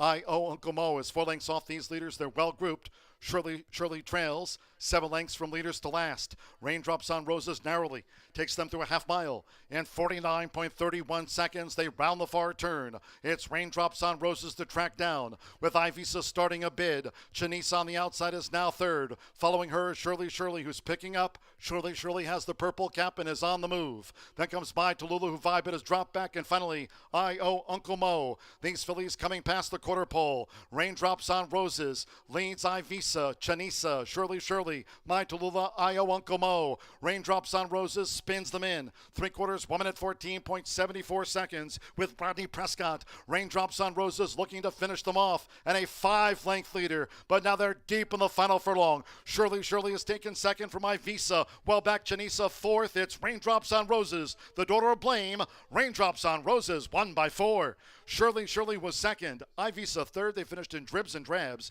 and Chinisa finished 4th.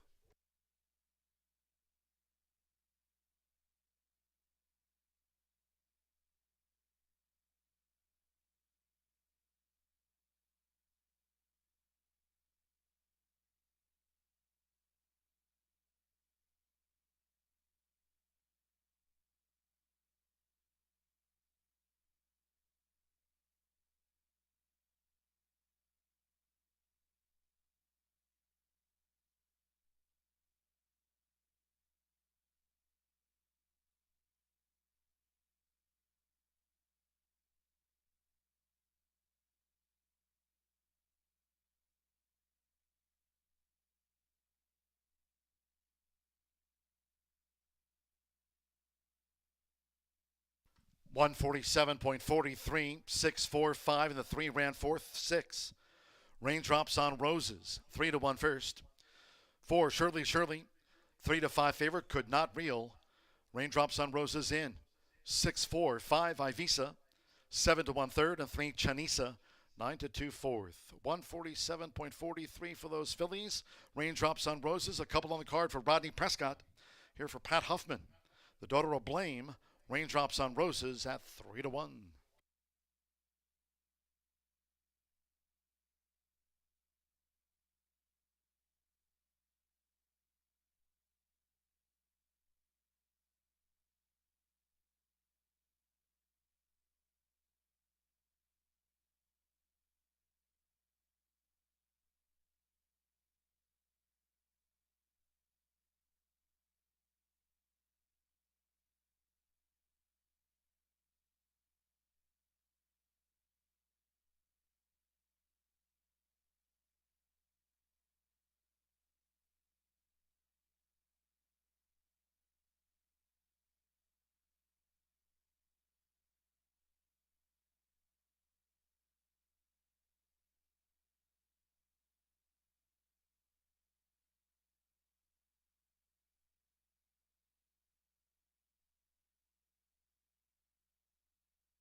Returning to the high bar real estate winner's circle, the 6, Raindrops on Roses. A riding double on the day for Rodney Prescott. Raindrops on Roses is a 4-year-old bay filly by Blame. Out of the Johannesburg mare, A Time for Us, bred in Kentucky by Dr. Hiram Polk and Dr. Susan Galandiuk. Pat Huffman trains for Hiram C. Polk Jr. Susan Galandiuk and Pat Huffman trains and co-owns the daughter of Blame. Raindrops on Roses at 3-1.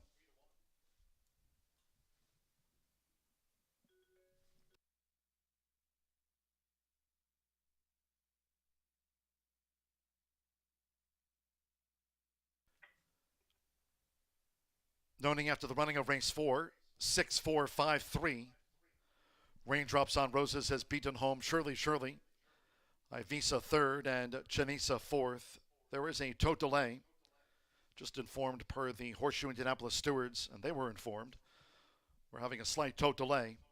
So we are standing by for the official on this result after the running of race 4, 147.43. It's official.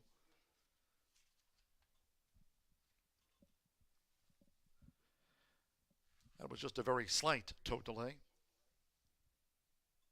6-4 exacta, $15 even. 50-cent trifecta paid $10.55. The 50-cent pick 3 on races 2, 3, and 4. 6 with the 4 with the 6. $57.05. 4-6 double paid $80.40 with Chanisa fourth, but well beaten. 10-cent superfecta 6-4-5-3 for $4.18. Favorite second, all 6 ran, 147.43 for the mile and a 16th. 5th race, one of those today carded for the turf course here, rated firm, rail at 12 feet this race week. Scratch the 1 Maintainer, that was the morning line favorite. Scratch 1 Maintainer. No rider changes. These reported overweights. 2 Tis a Beast plus a pound. 5 West Coaster 2 over. And 6 Saturn Boy now 1 over. Exacta, trifecta, superfecta. Double pick 3 and starts at the 50-cent late pick 4 on the turf. We're firm and fast. Post time in 19 minutes at 4:38.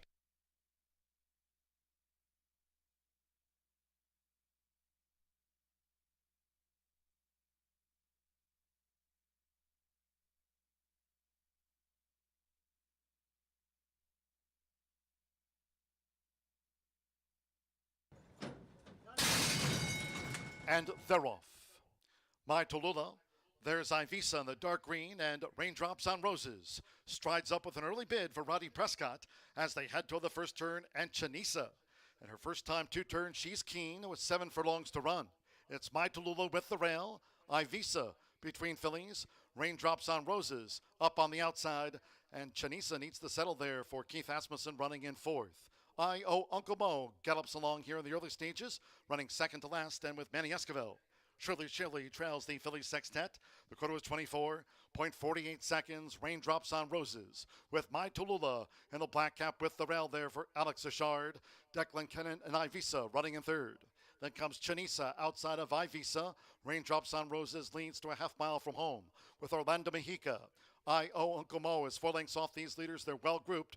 Shirley trails 7 lengths from leaders to last. Raindrops on Roses narrowly takes them through a half mile. In 49.31 seconds, they round the far turn. It's Raindrops on Roses to track down with Ivisa starting a bid. Chanisa on the outside is now third. Following her, Shirley, who's picking up. Shirley has the purple cap and is on the move. Then comes My Tallulah, who vibe it has dropped back. And finally, I.O. Uncle Mo. These fillies coming past the quarter pole. Raindrops on Roses leads Ivisa, Chanisa, Shirley, My Tallulah, I.O. Uncle Mo. Raindrops on Roses spins them in. 3/4, 1 minute 14.74 seconds with Rodney Prescott. Raindrops on Roses looking to finish them off and a 5-length leader. But now they're deep in the final furlong. Shirley is taken second from Ivisa. Well back Chanisa fourth. It's Raindrops on Roses, the daughter of Blame. Raindrops on Roses won by 4. Shirley was second. Ivisa third. They finished in dribs and drabs. And Chanisa finished fourth.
We are 10 minutes to race 5 here at Horseshoe Indianapolis. We have a 3-year-old up claiming for 30,000, and they are going a mile and a 16th on the turf. This is a really interesting group of non-winners of 2.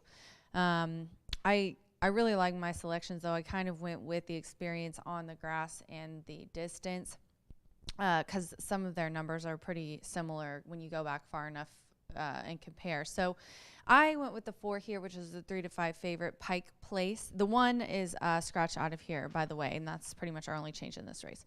Pike Place gets the services of Declan Cannon, very talented jockey, as we all know, a 3-year-old gelding by Street Boss. Paul McGee is the trainer. I went back to the Tampa races on the grass that were early in the year and late last year.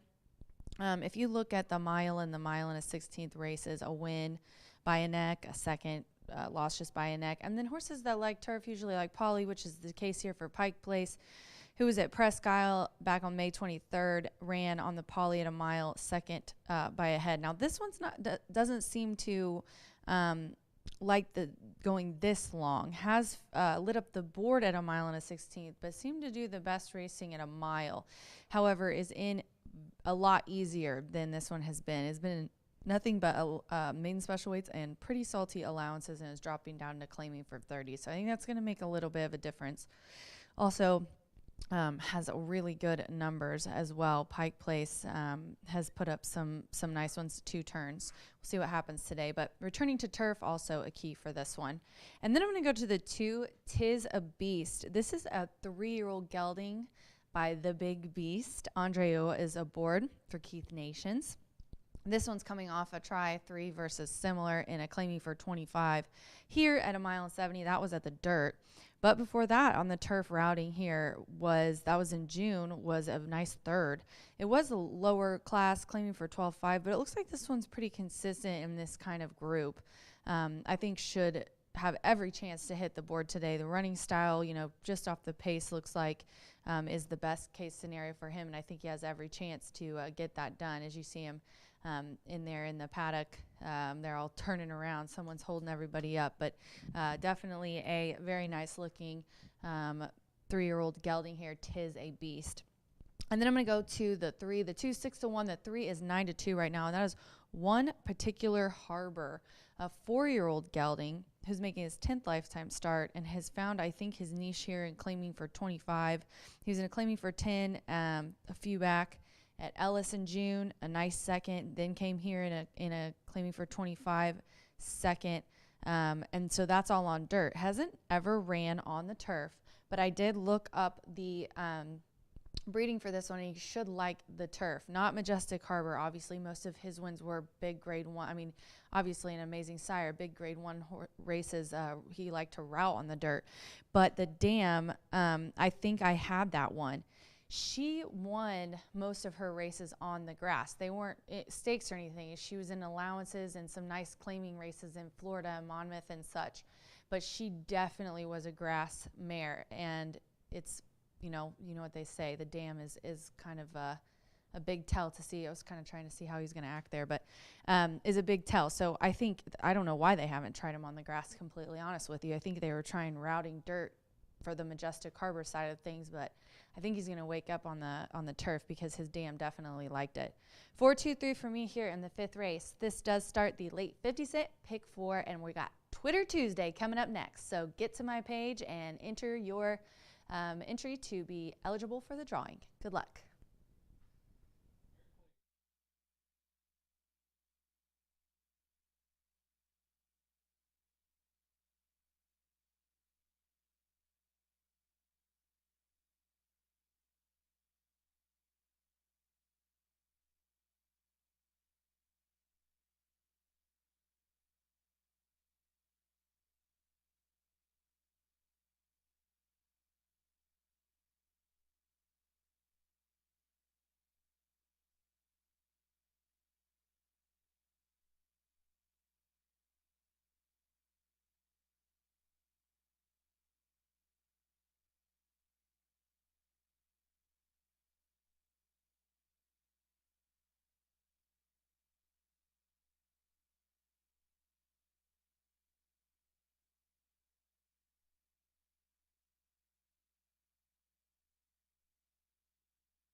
The horses called postward now for the fifth race.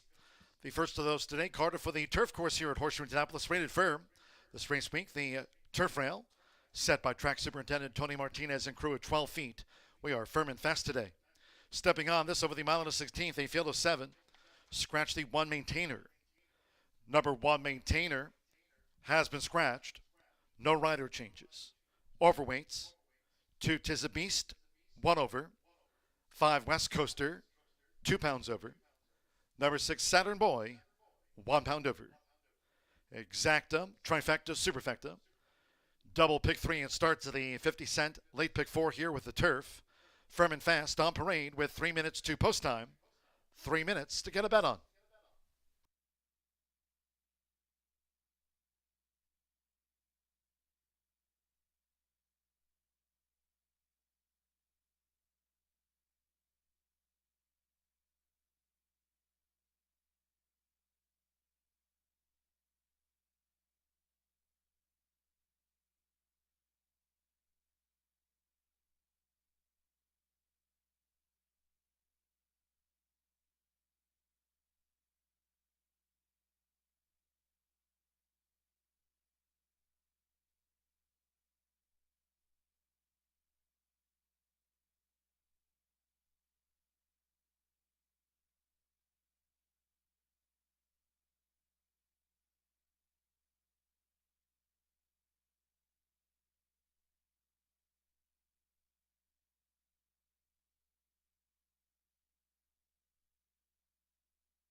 Two minutes to post time. 2 minutes.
One minute to post time for the turf.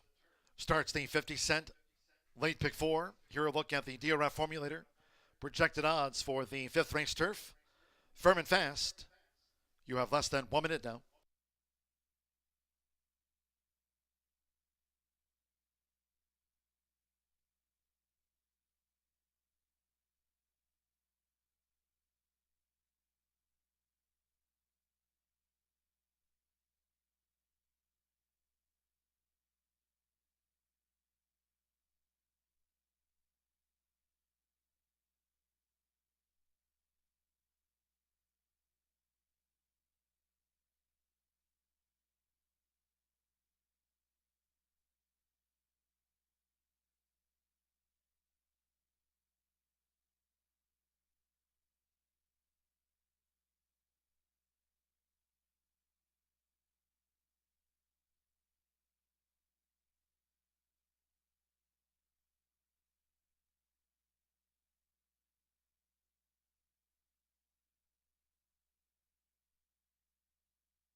The horses are approaching the starting gate.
Crossing over to the turf course,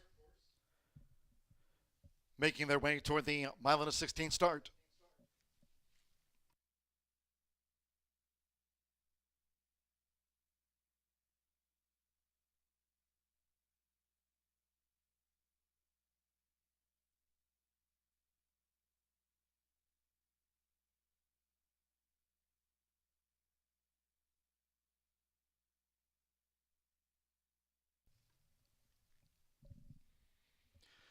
The horses have reached the starting gate. It is now post time. They're going in on the Nazaloa with Tis a Beast. Air Horse 1 drone view. This over the mile and a 16th. Start to the 50-cent late pick 4, firm and fast. Tis a Beast in. Abel Escano, here comes the filly West Coaster. Fernanda de la Cruz, one particular harbor in.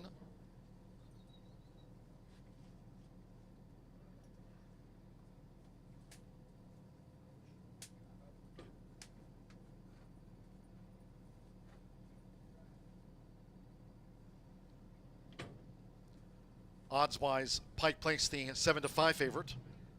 5-2 face value and 7-2. One particular harbor. West Coaster, she's joined now. Pike Place at 7-5 favorite. Declan Cannon for Paul McGee.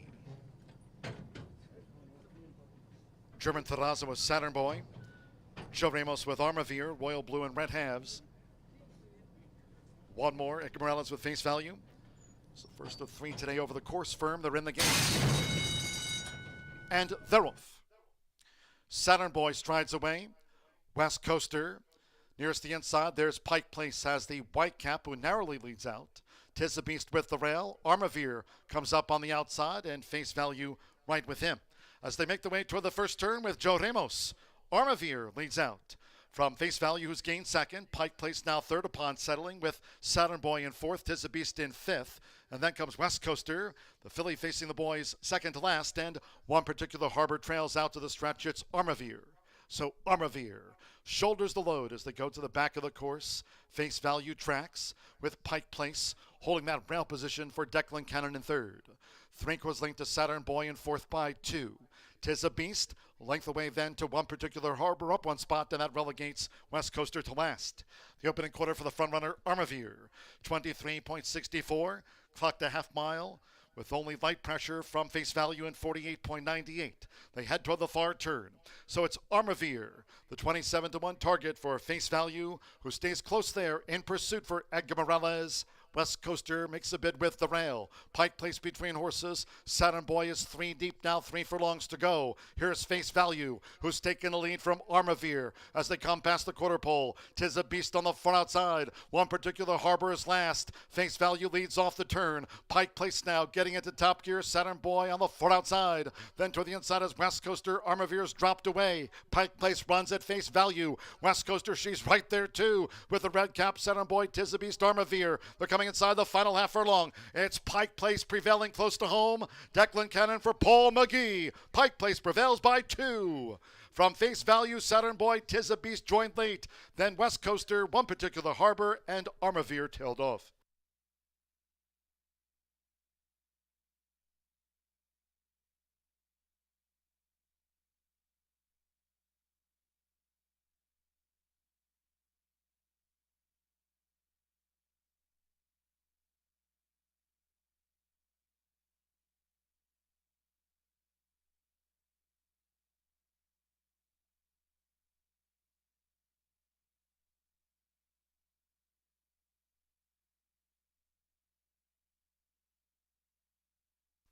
145.14. After the running of race 5, 4.86. Fourth place is a photo for Pike Place at 4 to 5 first. The 8 face value, 4 to 1 second. The 6 Saturn Boy at 11 to 1 third. And after a photo, 2 Tis a Beast at 5 to 1 fourth. 1 minute 45.14 seconds. Course firm, 4.862. Pike Place has beaten home face value. Saturn Boy, Tis a Beast fourth. It's Pike Place at 4 to 5 starts the late pick 4. Declan Cannon for Race Point Stables, Bill Nichols, and trainer Paul McGee.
Returning to the High Bar Real Estate Winner's Circle, and it's official.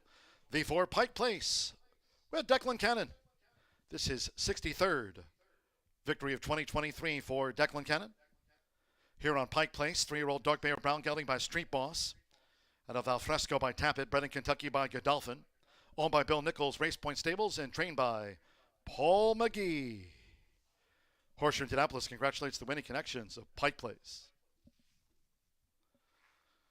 Winning trainer Paul McGee here to give Declan Cannon the leg up on Pike Place. Favorite takes out the turf. 4-8 exacta paid $13.40. Trifecta $15.95. 10-cent superfecta 4.862 paid $8.27. Pick 3 $38.70. $1,104.65. The 50-cent early pick 5 on 5 of 5. 6-4 double paid $25.60. 50-cent early pick 4 on 4 of 4. Returned $158.85. In the turf, 1 was a non-runner. Favorite first. 7 ran. 145.14. In the 6th race, maiden sprint. No scratches, all 10 run. It's the hashtag Twitter Tuesday. Send your picks in. HS Indy Racing. At Racing Rachel M. X them. 6 Danny Como. The jockey McKenna Anderson has a win on the card with Versatile. McKenna Anderson here on the 6. It's the 8 race maiden, Danny Como. Exacta, trifecta, superfecta, double pick 3. First 10-cent pentafecta of the day featured. The maiden sprint at 19 minutes at 5:09.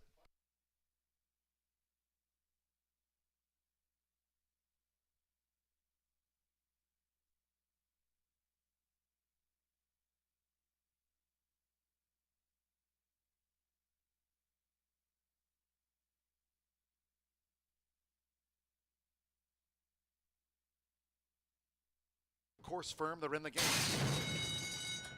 And they're off. Saturn Boy strides away. West Coaster nearest the inside. There's Pike Place has the white cap who narrowly leads out.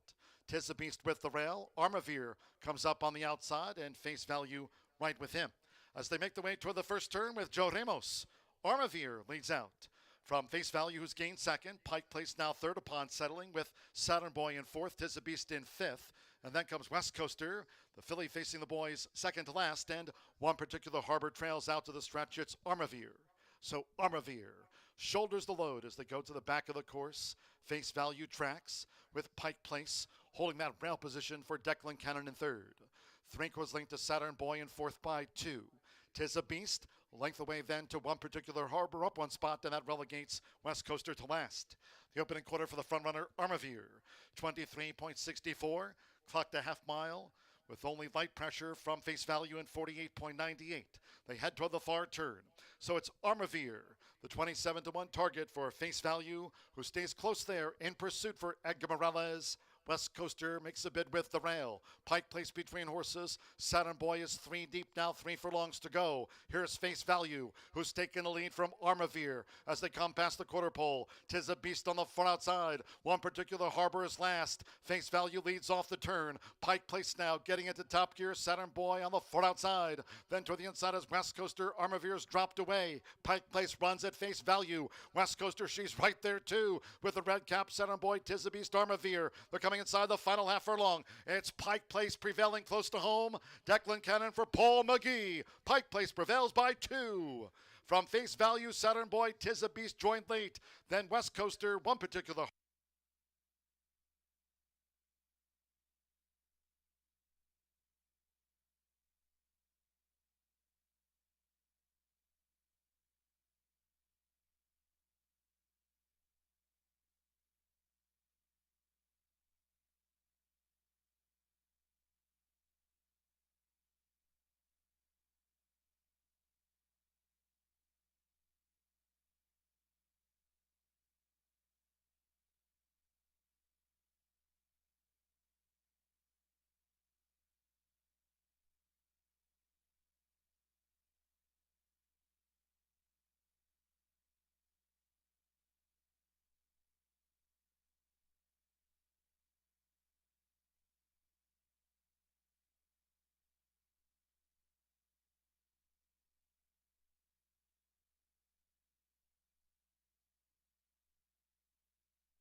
We're just 8 minutes to race 6 here at Horseshoe Indianapolis, and this is our Twitter pick race. And without further ado, let's get started because we only got a couple minutes here, and I got some good ones. This is a 3-year-old up, maiden claiming for 10, 5.5 on the dirt, and we're going to go with the 1 here on top.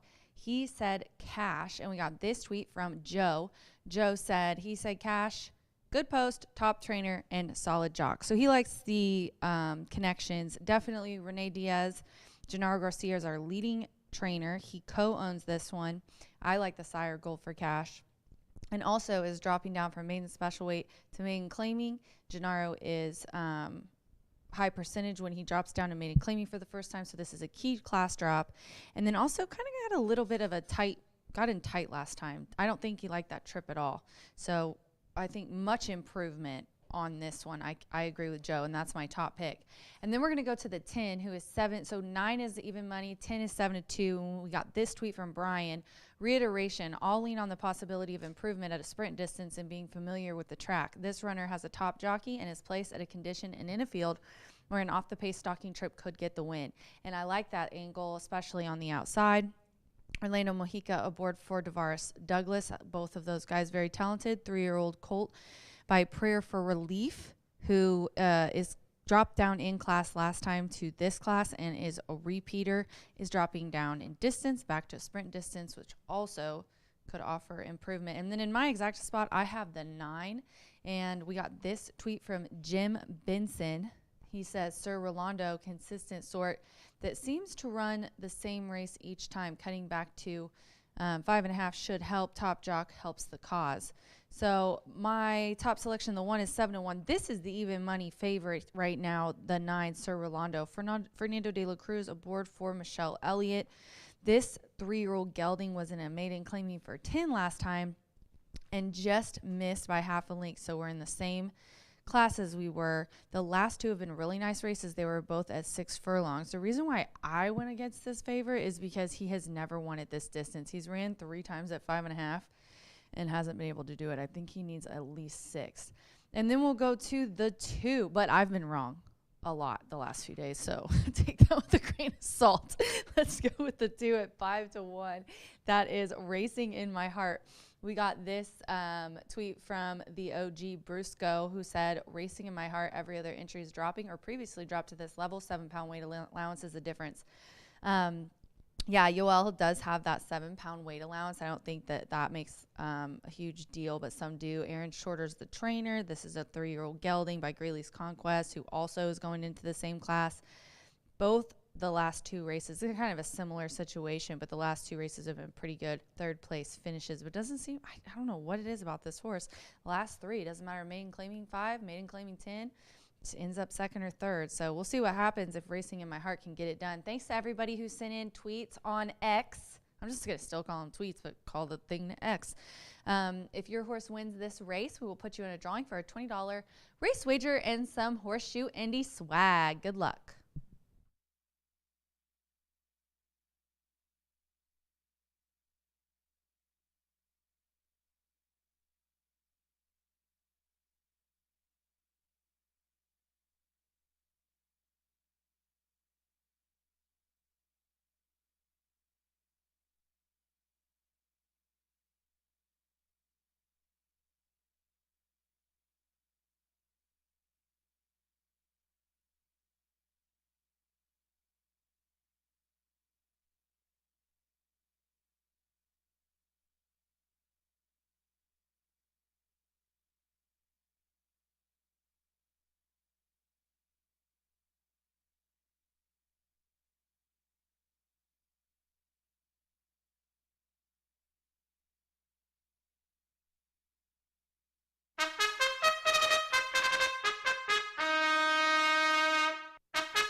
The horses call poster now for the 6th race. It is the hashtag Twitter Tuesday.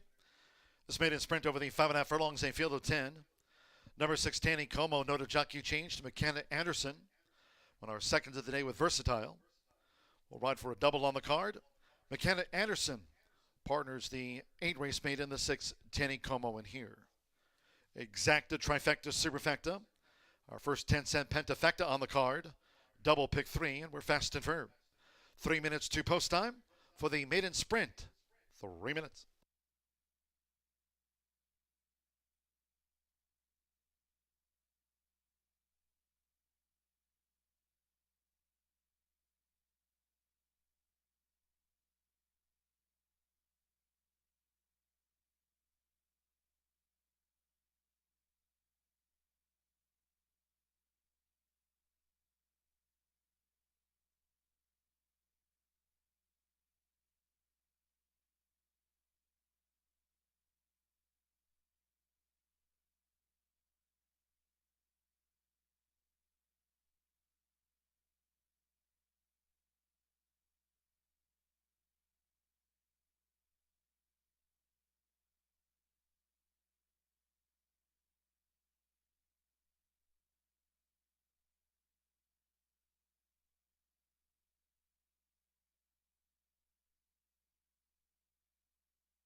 Two minutes to post time. 2 minutes.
One minute to post time. 1 minute to the maiden.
The horses are approaching the starting gate.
The horses have reached the starting gate.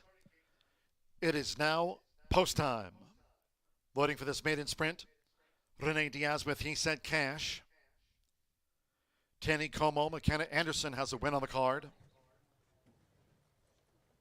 Alberto Burgos with Logan Attack.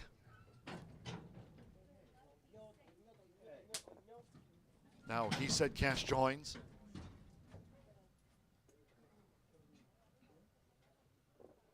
Yoel Navas with Racing in My Heart drew 2. Miguel Perez with Sparky the Slayer in. Air Horse 1 Drone View. This over the 5.5 furlongs for the maiden. It's even money, Sir Ronaldo favorite. There's 5-1 He Said Cash and Reiteration.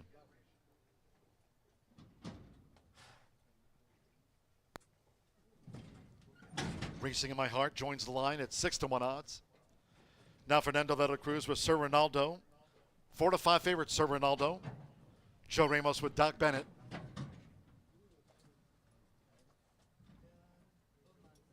Sammy Bermudez here, Slacker like Doc Bennett, both for Randy Klopp. Just a couple of them back. Hannah Leahy with White Silver Sands.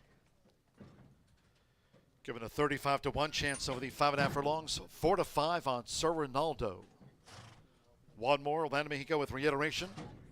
It's the hashtag Twitter Tuesday from Horseshoe Indianapolis, all in mind. We're off and sprinting. White Silver Sands stumbled. Sir Ronaldo black with the white dots. Quickly engaged by Sparky the Slayer in the red cap. And Logan Attack is right there too. Sparky the Slayer has the speed to lead here for Miguel Perez. Logan Attack, Sir Ronaldo is off them today. Slacker now in 4th. Reiteration gets a good spot in 5th at the 3.5. Then comes Tanny Como with the Black Silks wide. From Racing in My Heart, He Said Cash. Followed on the outside by White Silver Stands. The gray who stumbled at the start. And Doc Bennett has drifted back to 10th. The quarter was 22.88 seconds. They come toward the quarter pole. And here comes a bit on the outside now by Sir Ronaldo, who swept past them for Fernando de la Cruz. Sir Ronaldo leads for home. Reiteration charging hard. Sparky the Slayer led but dropped back. So too Logan Attack. Toward the inside looking to come through now is Racing in My Heart. Slacker battles between horses. Tanny come on the front outside. It's Sir Ronaldo who leads past the 16th and he's up by 3 from Reiteration. They're close to home in his 11th run. Sir Ronaldo out to the maiden ranks by a length and a half to Reiteration.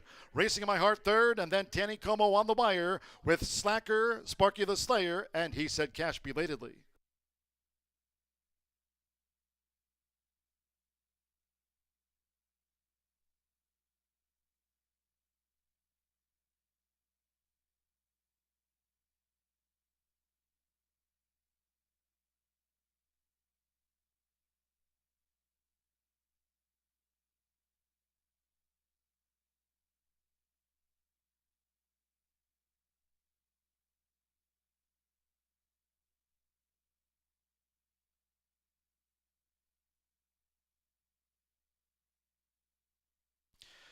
107.17 after the maiden sprint. 9:10, 2:64 ran fifth for that Pentafecta. 9, Sir Ronaldo. 4 to 5, favorite first. 107.17 out to the maiden ranks from 10. Reiteration, 5 to 1 second. 2, Racing in My Heart, 5 to 1 third. 6, Tanny Como gets into the frame there with McKenna Anderson picking it up. 4, Slacker fifth for the Grand High 5. 107.17, Fernando de la Cruz gets the odds-on favorite home today for Michelle Elliott. Elliott Racing, son of Skylord. This was his 11th start, and Sir Ronaldo's a maiden no more.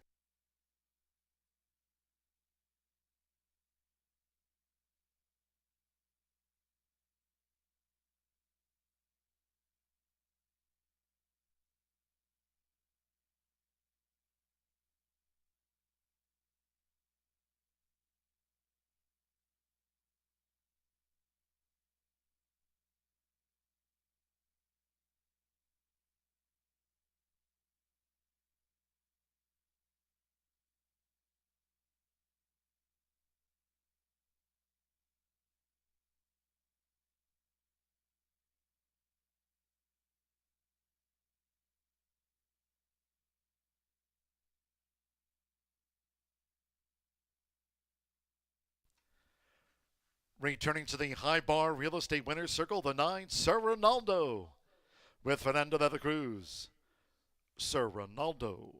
3-year-old chestnut gelding by Skylord. Out of the Greatness mare, Little Something. Bred in Indiana by Anthony J. Wolf for Michelle Elliott's Elliott Racing LLC. The black with the white dots, and it's official. Horseshoe Indianapolis congratulates the winning connections. Sir Ronaldo takes out the maiden in 107.17. It's official.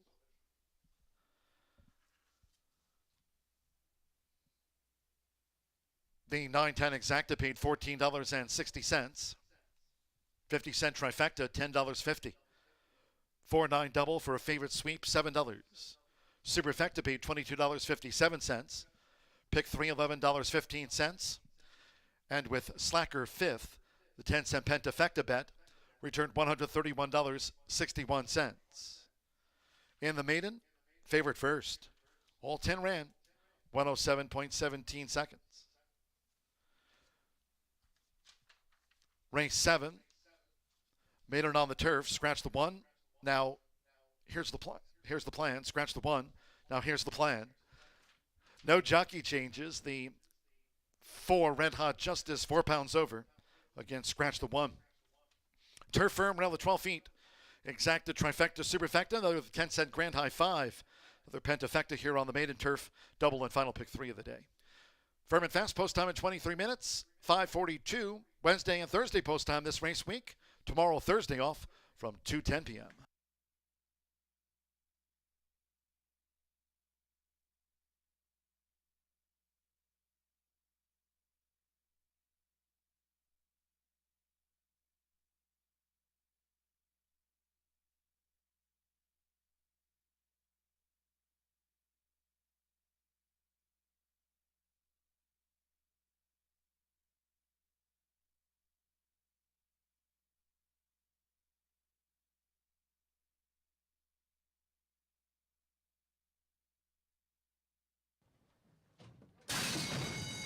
Often sprinting.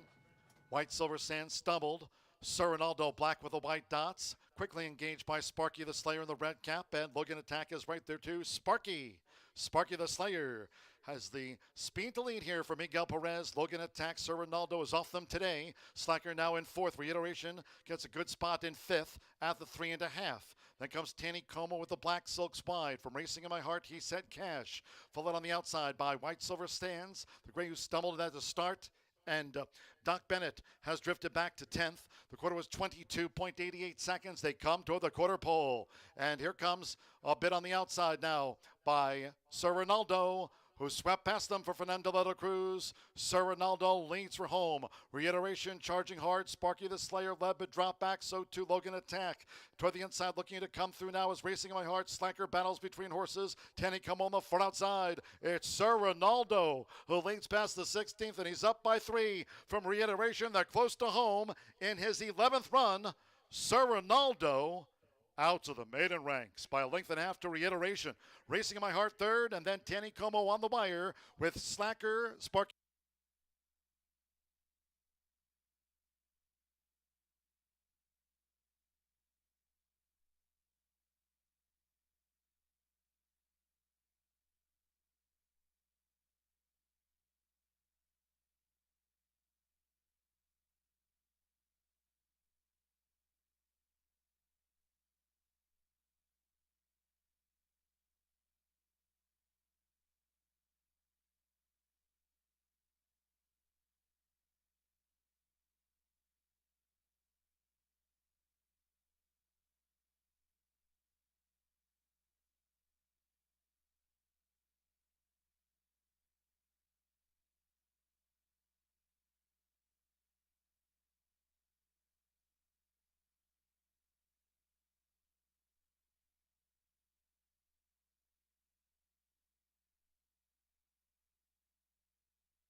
It's back and bigger than ever. America's largest spa dealer is having the world's biggest spa sale. Over 1,500 spas from 5 manufacturers at 12 locations. No games, no gimmicks. Higher quality spas, better service, and lower prices. It's time for a new spa. Up to 30% off all spas and swim spas. With over 50 models to choose from and hundreds of spas in stock, you owe it to yourself to check us out. Besides, don't you deserve it?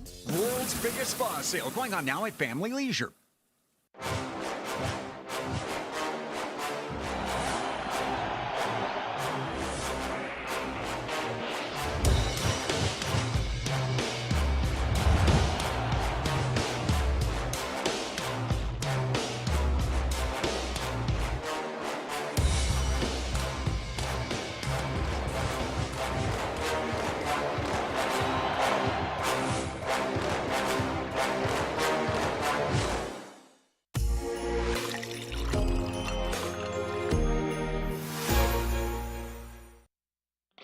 Feel the excitement with TwinSpires.com, the official betting partner of the Kentucky Derby and Breeders' Cup.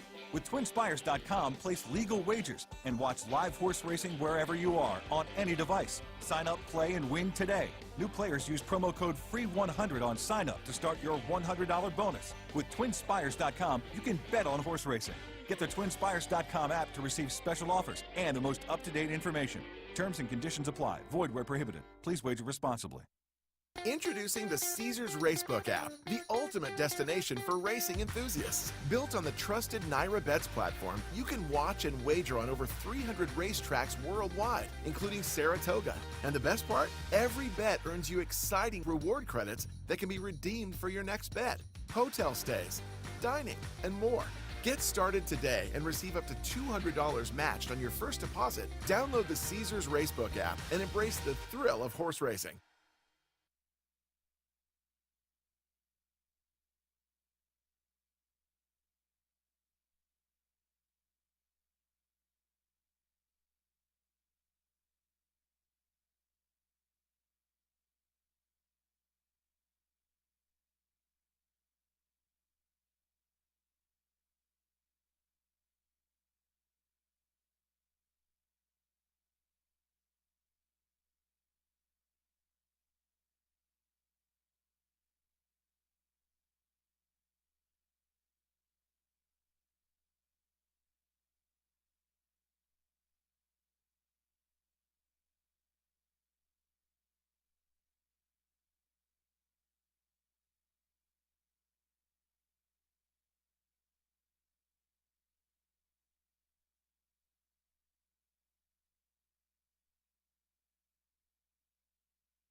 I knew the day was coming for Sir Ronaldo. I didn't know when it would be because each and every start previously to today had always looked the same. But Sir Ronaldo sits back patiently and finishes with just enough, and the wire comes in time as Sir Ronaldo out of the maiden ranks as we'll head back out to the turf course again for race number 7. A late pick 3 opportunity in here featuring 2 nice turf races with some big fields as well. Scratch number 1. Now here's the plan out of this event. I happen to fancy Willadine. This one looks like lone speed on paper. I don't see anyone else who's going to really challenge up front. Willadine in here, Orlando Mojica, Terry Phillips. You want to talk about back-to-back races looking very similar like Sir Ronaldo. Willadine's races look similar as well. The last 2 starts on the turf opened up big leads. In fact, the first time, mile and a 16th, going 22, sub 23, let alone sub 24 here at Horseshoe Indianapolis. Just doesn't happen very often. And this horse did just that. Ended up losing to Spotty Showers, who was a back-to-back winner, and has gone on to do some very nice things on the turf. Last race, again, same song and dance. Got away with a little bit slower early quarter, but that half mile was a full second faster. Opened up a big lead. Got nailed on the line by Purely Mine. I think the horse runs well. Certainly the one to catch the cash. And you look at this 3-year-old filly in the paddock, certainly looks plenty fit. Terry Phillips has this one cranked and ready to rock and roll, in my opinion, as Orlando Mojica going to try and ration out some of that speed at 7-2. Number 4 is Red Hot Justice, the Bush gang, trying to get a family photo in the winner's circle as they take over from Ray Paquette. George Bush sending out only a second starter here at Horseshoe Indianapolis. He'll make an equipment change. The blinkers going on today. Now, I was surprised this horse was bet down to favoritism last time out. There's no reason that this horse should have been favored on the dirt. But on the turf, that last turf race was not bad. The only turf race in the career. Moved up on the backside, had a big menacing threat at 18-1. Just could not get past Tizzy Justice. Did go right on by shortly after the wire and galloped out much best. The last 2 races on the dirt, I'm just willing to forgive those. I'm just more shocked that bettors made this one the favorite here on August 17th. But Red Hot Justice certainly deserves a look. Anywhere near 10-1 would be an absolute gift.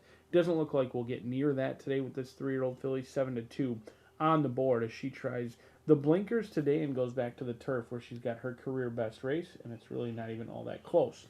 Number 6 is Signature Call. These top 3 all close in the doubles and pick 3 projections. The DRF projections would indicate that Signature Call going to go off on a spot-on morning line of 3-1. Was bet down to favoritism at 7-5 in the turf debut just a couple of weeks ago. Sam Bermuda is going to be calling the shots in here for this lightly raced 3-year-old filly by Tapazar, who's been consistent, just hasn't been the winning kind of consistent. 4 starts, 2 seconds, and a third. The lone third came last time out. I thought she really had no excuse. She was well off the pace, got a good setup. She was closing in the lane, but she was never catching Willadine or Purely Mine. We'll see if she can show a little bit more punch in the lane today, but I do think Willadine, the one to catch to cash. We'll see if it plays out how I expect 6 minutes from now. Good luck.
The horses co-posted now for the 7th race. Maiden distaff turf here over the mile and a 16th. Course rated firm, rail at 12 feet this race week. Here a field of 8. Scratch number 1 now. Here's the plan. Scratch the 1. No rider changes. The 4 Red Hot Justice 4 over. Exacta, trifecta, superfecta, 10-cent pentafecta wagers on the maiden turf. Double starts our final pick 3 of the day. Firm and fast. 4 minutes to post time. Due at 5:42. That's in 4 minutes time.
Two minutes to post time.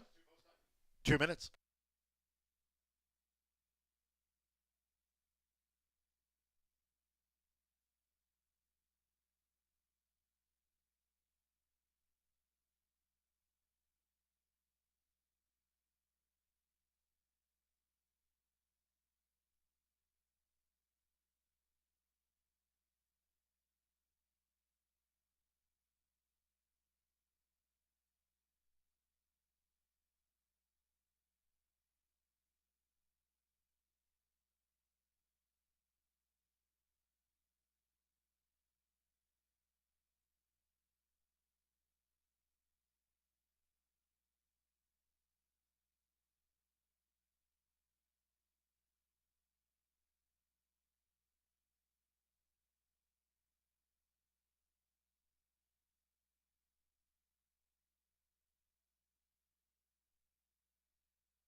One minute to post time.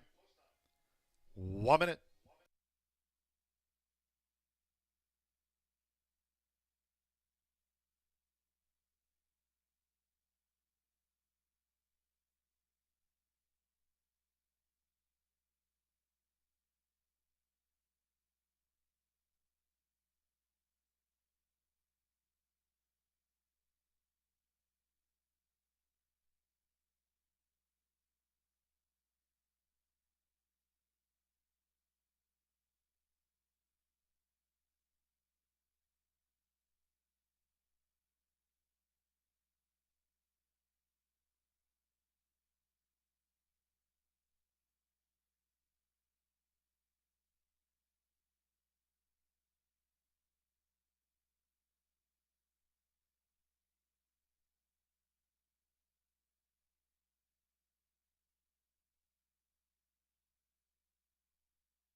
The horses are approaching the starting gate.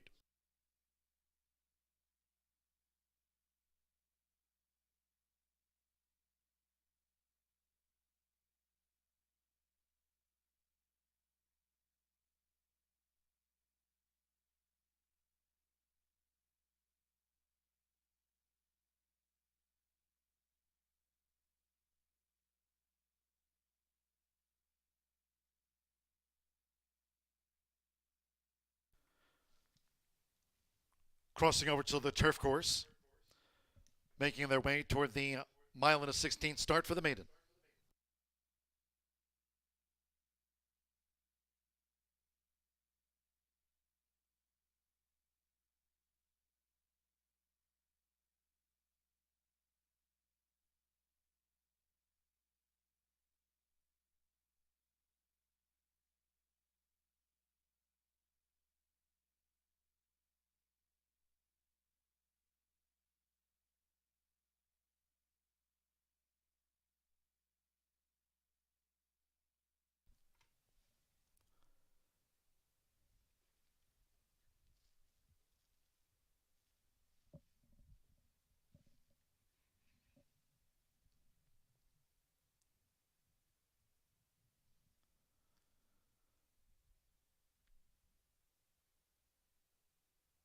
The horses have reached the starting gate.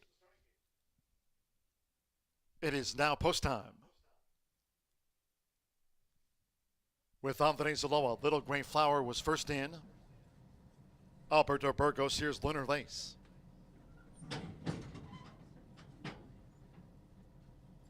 Sammy Bermudez with Signature Call in the maroon silks, gray cap. Going in the maroon and gray, Signature Call. Maroon cap there for Signature Call, joined Little Gray Flower. Lunar Lace, the gray has the rail draw, the Europe filly. Miguel Perez with Chirp Chirp. Blue orange sleeves, we're loading up. Vernon Bush with Red Hot Justice. Barb's Vortex, Fernando de la Cruz riding for a double. Now Orlando Mexico with Willow Dean, so stand by over the mile and a 16th. One more, Joe Ramos with Beyond Justice.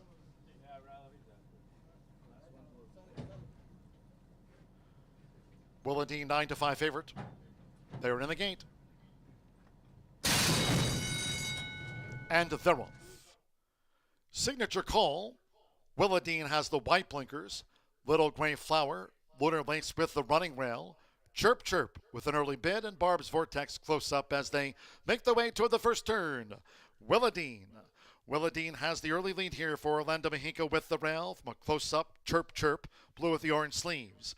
Little Gray Flower, Barb's Vortex, Signature Call running in fifth, and they have 6 furlongs to run. Then comes Beyond Justice. We trail back then to Lunar Lace, and Red Hot Justice has dropped back to last. The front runner is Willow Dean. Willow Dean dictates terms in front here by 2 to Chirp Chirp. Little Gray Flower with the rail there at 12 feet as they go up the back. Barb's Vortex has the red cap in front of Signature Call with the rail. 3/4 length to Beyond Justice in the black silks. Then comes Lunar Lace, and Red Hot Justice remains last. The front runner, Willow Dean, quarter covered in 23.13 seconds, half mile 48.83. Inside 4 furlongs left, it's Willow Dean. Willow Dean continues the leader here as they turn again from Little Gray Flower, who's gained second with the rail. Barb's Vortex right with her. Beyond Justice quickens up on the outside. That was Chirp Chirp, who dropped back through the field inside 3 furlongs to go. They're aiming for Willow Dean coming toward the quarter pole. Barb's Vortex is near. Right there on the outside, Beyond Justice. Little Gray Flower has run as these maiden fillies and mare turn for home. Lunar Lace with the rail. Signature Call in the maroon cap. Red Hot Justice, Chirp Chirp tailed off. 3/4, 1 minute 14.32 seconds. It's Willow Dean who just clings on. Little Gray Flower driving up on the outside now for Andres Aloha. Little Gray Flower has swept past Willow Dean. Close to home, Little Gray Flower. 1 by 3 from Willow Dean. Signature Call third, then Red Hot Justice and Beyond Justice.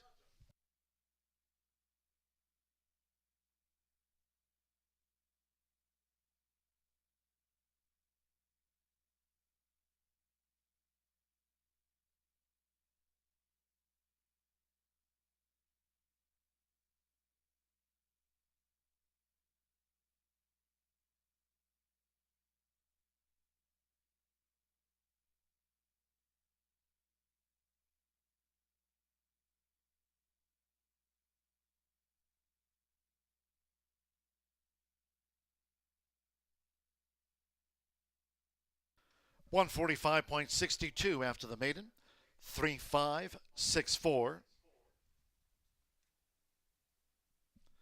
The 9 Beyond Justice fifth for the Grand High 5. First, number 3, Little Gray Flower at 7-2 odds. 5 Willadine at 9-5, reeled in by Little Gray Flower.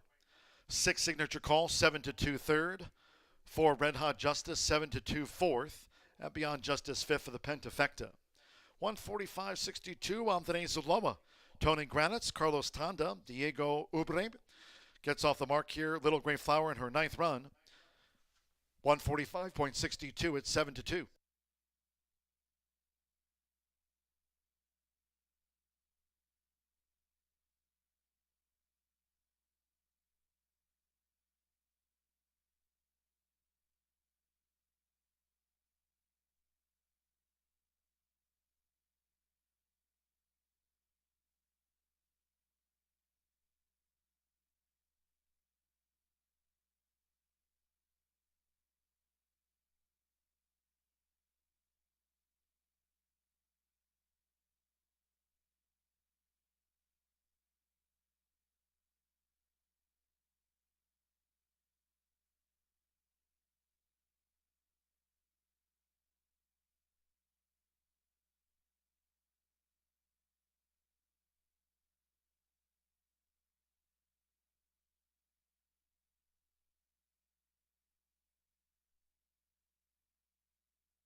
Result official.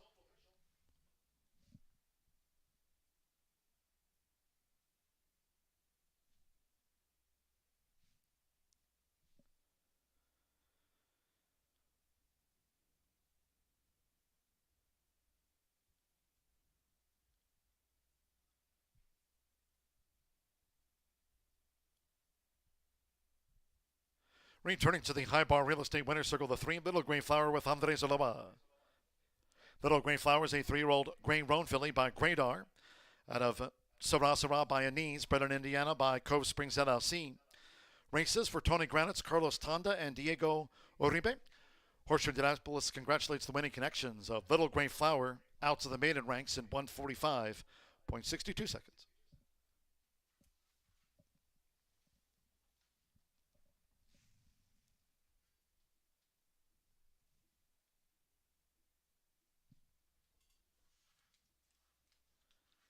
Paid 7-2. 3-5 exacta, $33.60. Trifecta, $25.80. The 10-cent Pentafecta. Beyond Justice fifth. That 10-cent Pentafecta returned $58.18. Pick 3, $13 and change. 9-3 double paid $23.80 with Red Hot Justice fourth in the maiden. The 10-cent Superfecta, 3-5-6-4, paid $20.12. 8-face starter Ray Kuick, 145.62. Race 8 is on the turf. Featured Distaff Sprint of the Day. Course firm rail at 12 feet if you're just joining. Scratch the 9 Shandana was entered as a main track only course firm. Scratch the MTO. 9 Shandana. 8 Charriere will be ridden by Edgar Morales. Edgar Morales on the 8 Charriere. Exacta Trifecta Superfecta, 10-cent Pentafecta. Final double of the day. Post time in 19 minutes. Turf Sprint feature at 6:13 today.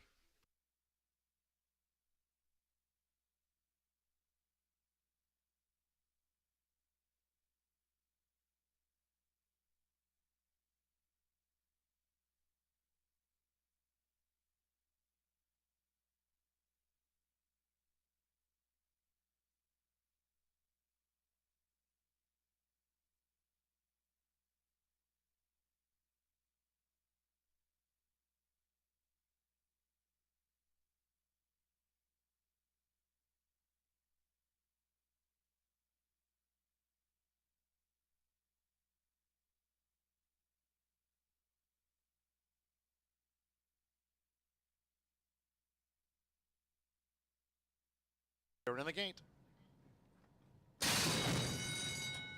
And they're off. Signature Call. Willadine has the white blinkers. Little Gray Flower, Lunar Lace with the running rail. Chirp Chirp with an early bid, and Barb's Vortex close up as they make their way toward the first turn. Willadine. Willadine has the early lead here for Orlando Mexico with the rail. From a close-up, Chirp Chirp, blue with the orange sleeves. Little Gray Flower, Barb's Vortex, Signature Call running in fifth, and they have 6 furlongs to run. Then comes Beyond Justice. We trail back then to Lunar Lace, and Red Hot Justice has dropped back to last. The front runner is Willadine. Willadine dictates terms in front here by 2 to Chirp Chirp. Little Gray Flower with the rail there at 12 feet as they go up the back. Barb's Vortex has the red cap in front of Signature Call with the rail. 3/4 length to Beyond Justice in the black silks. Then comes Lunar Lace, and Red Hot Justice remains last. The front runner, Willadine, quarter covered in 23.13 seconds, half mile 48.83. Inside 4 furlongs left, it's Willadine. Willadine continues the leader here as they turn again from Little Gray Flower, who's gained second with the rail. Barb's Vortex right with her. Beyond Justice quickens up on the outside. That was Chirp Chirp, who dropped back through the field inside 3 furlongs to go. They're aiming for Willadine coming toward the quarter pole. Barb's Vortex is near. Right there on the outside, Beyond Justice. Little Gray Flower has run as these maiden fillies of mare turn for home. Lunar Lace with the rail. Signature Call in the maroon cap. Red Hot Justice, Chirp Chirp tailed off. 3/4, 1 minute 14.32 seconds. It's Willadine who just clings on. Little Gray Flower driving up on the outside now for Andre Zaloa. Little Gray Flower has swept past Willadine. Close to home, Little Gray Flower. 1 by 3 from Willadine. Signature Call third, then Red Hot Justice and Beyond Justice.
9 minutes to the 8th race here at Horseshoe Indianapolis. We've got a filly mare 3-year-old and up. Allowance optional claiming for 40,000. 5 furlongs on the grass here, and the 9, the MTO, is out. Edgar Morales is on the 8. Watch Edgar picking up this mount be the one that beats me, but this race is interesting. 3 right now is the favorite at 2-1. I've got the 2 on top, as you read it. Ray Lou aboard for Carl Broberg. Amazing connections here. Put up an 82 Brisnet speed figure in the last race at today's distance and surface. Won by 3 lengths. Broberg is 23% when his horses were winners last out. And on Indiana turf is 3 for 3 in the money with a win and 2/3. I think the speed fits in here. I think recent form is good. And the stats as far as winner. And Ray Lou, he is definitely a good one to put some money on. He hasn't won a race yet today, but looking for his first win. And then I'm going to go to the 7. And this one's 5-1 right now on the toe board, and that is Mima June. Rolando Aragon is aboard for Mike Evans. This one was second last time out versus similar, a winner at Belterra, 5 furlongs on the turf. Both of those last 2 really good efforts were at today's distance and surface. And you might be looking at Mike's win percentage, but let me just explain to you about his in the money percentages. I do have this one in my Exacta. Mike Evans has 48% in the money out of his starts. He is 46% third off the layoff. He is 45% on grass, and he is 45% in the money on allowance. So it is a really good bet that half the time you put his horses in your exotics, in your top 3, you're going to cash a ticket. That's pretty good, almost 50% for all those in the money. This is a 4-year-old filly by Fed Biz, and she has first 4 wins, 1 second out of 11. It's not bad. And then on Indiana turf, she's ran that once last time. It was a nice second. And then I'm going to round it out with the 4. The 4 is 7-1 right now. Poca Palenta. Fernando de la Cruz is aboard. He is looking for a double today on the card. And he is riding here for Joe Davis. This one put up an 85 last time out. A win, a 3rd, and a 2nd in his last 3. Now, one was on, these are all different races. Very versatile guy. One was 5 furlongs on the slop. One was a mile and a 16th on the turf. And then one going short on the turf. Today's surface and distance has been the bettor's favorite in his last 2 of 3 and hasn't been worse than 3rd and 3. Also is 2 for 2 at today's distance and has 3 really nice finishes on Indiana turf, 2 wins and a 2nd. So definitely likes it here, likes this this condition, and obviously coming from a starter optional claimer into allowance is a little bit of a step up, but I definitely think has the chops to be able to finish it. If you look at some of her races at this class last year, at Turfway, she did really well. Granted, that was on the poly. She's put up a 91 on poly, though. I know it's not turf, but usually that form translates onto the grass. 5 minutes to race 8 as the jockeys get the leg up and horses head to the track. Good luck.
The horse is called Postword for the 8th race.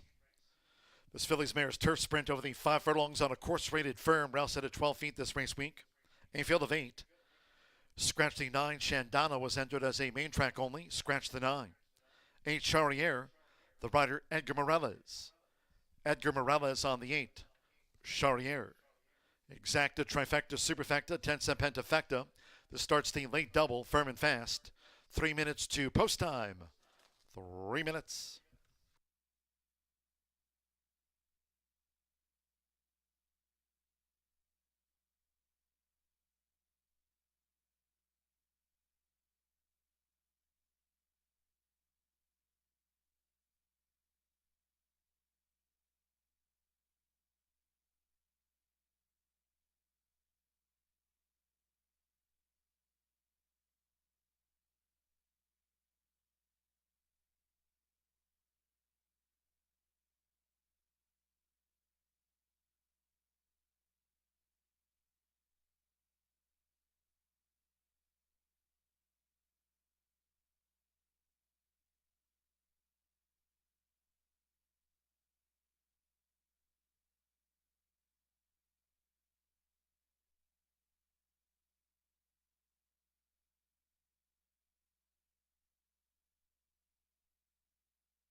Two minutes to post time. 2 minutes.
One minute to post time for this filly's mare's turf sprint.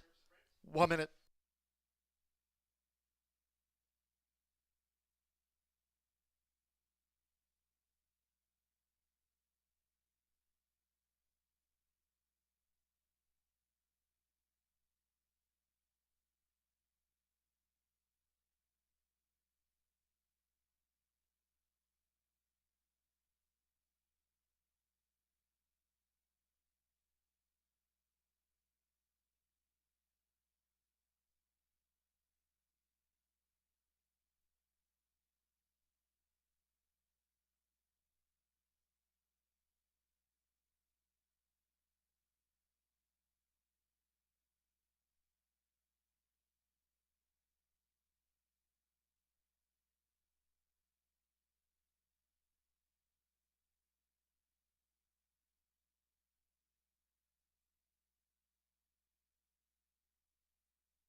The horses are approaching the starting gate.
Fillies and Mares crossing over to the turf course here at Horseshoe Indianapolis near the sprint start.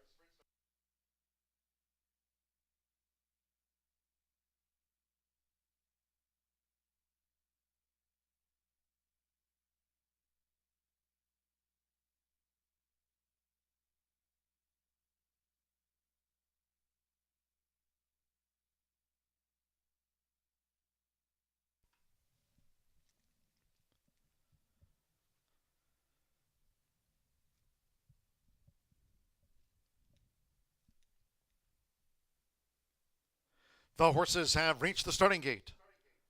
It is now post time. They're going in, Covenant Lady. Anthony Zaloa going for a double with Tony Granitz on the card. Princess Elin, Declan Cannon on the Tuesday scoreboard. Now Reylo Gutierrez with Azarita. Azarita in. Joe Ramos with Purity. Manny Esquivel, Neon Summer, like Purity, both for Joe Sharp. This over the 5 furlongs. Rolando Aragon with Mima June. Green, white dots. Polka Polenta, Fernando de la Cruz with a win on the card. Neon Summer to 5 favorite. Horse here firm, Rella 12 feet, stand by, one more. And Camarellas with Charrier. They're in the gate. That's Azarita, fractious in the gate there. Azarita.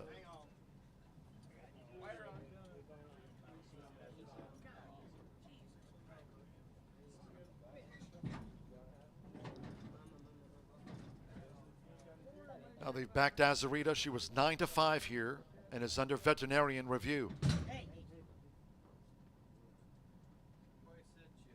The track veterinarian at the 5 furlong start here taking a look at Azarita.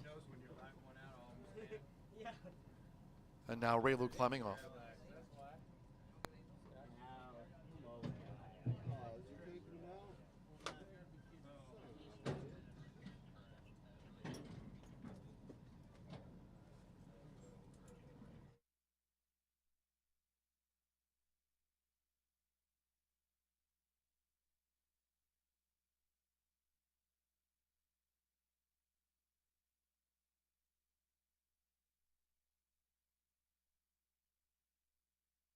Late scratch on 2, Azarita. Ladies and gentlemen, by order of the stewards, upon recommendation of the track veterinarian, number 2, Azarita, after getting fractious there in the gate, has been ordered scratched. All wagers on 2, Azarita, refunds.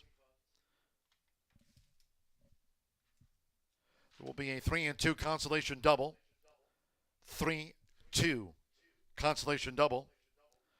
Those using 2 Azarita on a multi-race wager, you'll now receive the betting favorite at post time as your substitute in any multi-race wagers. After getting fractious in the gate, number 2 Azarita, now ordered scratched by the stewards upon recommendation of the track veterinarian.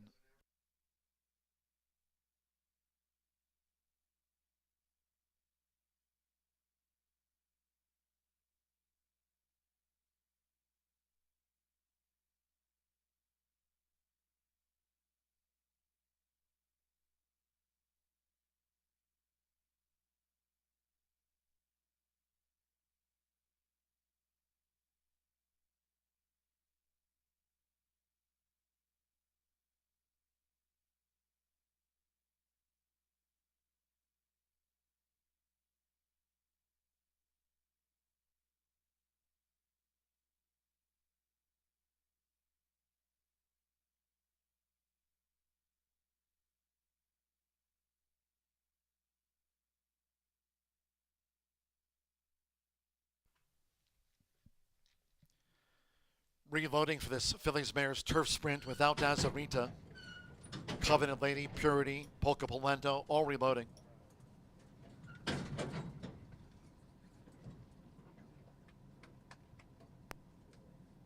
Princess Elin back in. Here comes Mimajun.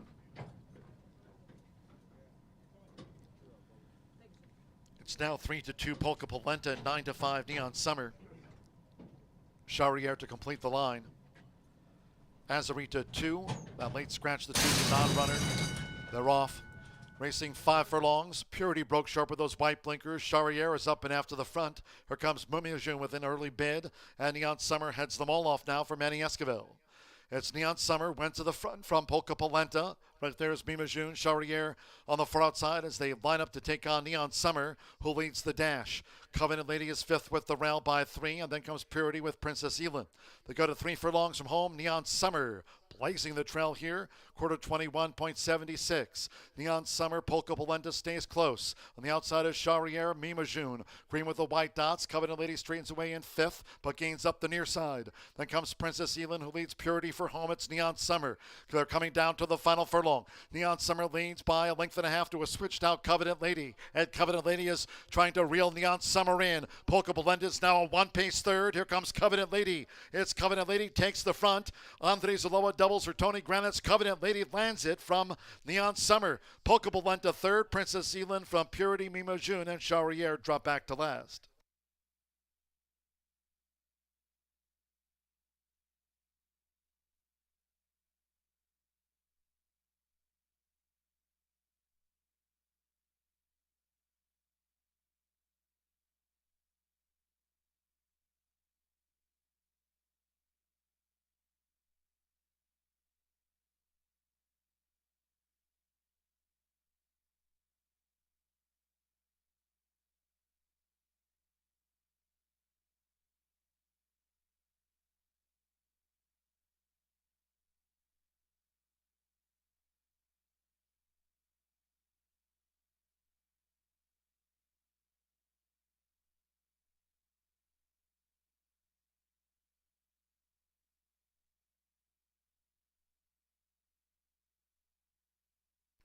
$57.55 after that Phillies Mares Turf Sprint. 1, 3, 4, 5, 6. 1 Covenant Lady. 6 to 1 first. 3 in Neon Summer at 2 to 1 second. 4 Polka Polenta at 7 to 5 third. 5 Princess Elin fourth. And Purity for the Pentafecta. 57.55. Quick fire double. Andre Zaloa for Tony Granitz with a turf double. Little Gray Flower here to Covenant Lady. Michael J. Wern, B&B Stables. Tony Granitz, Covenant Lady. She's now a 5-time winner.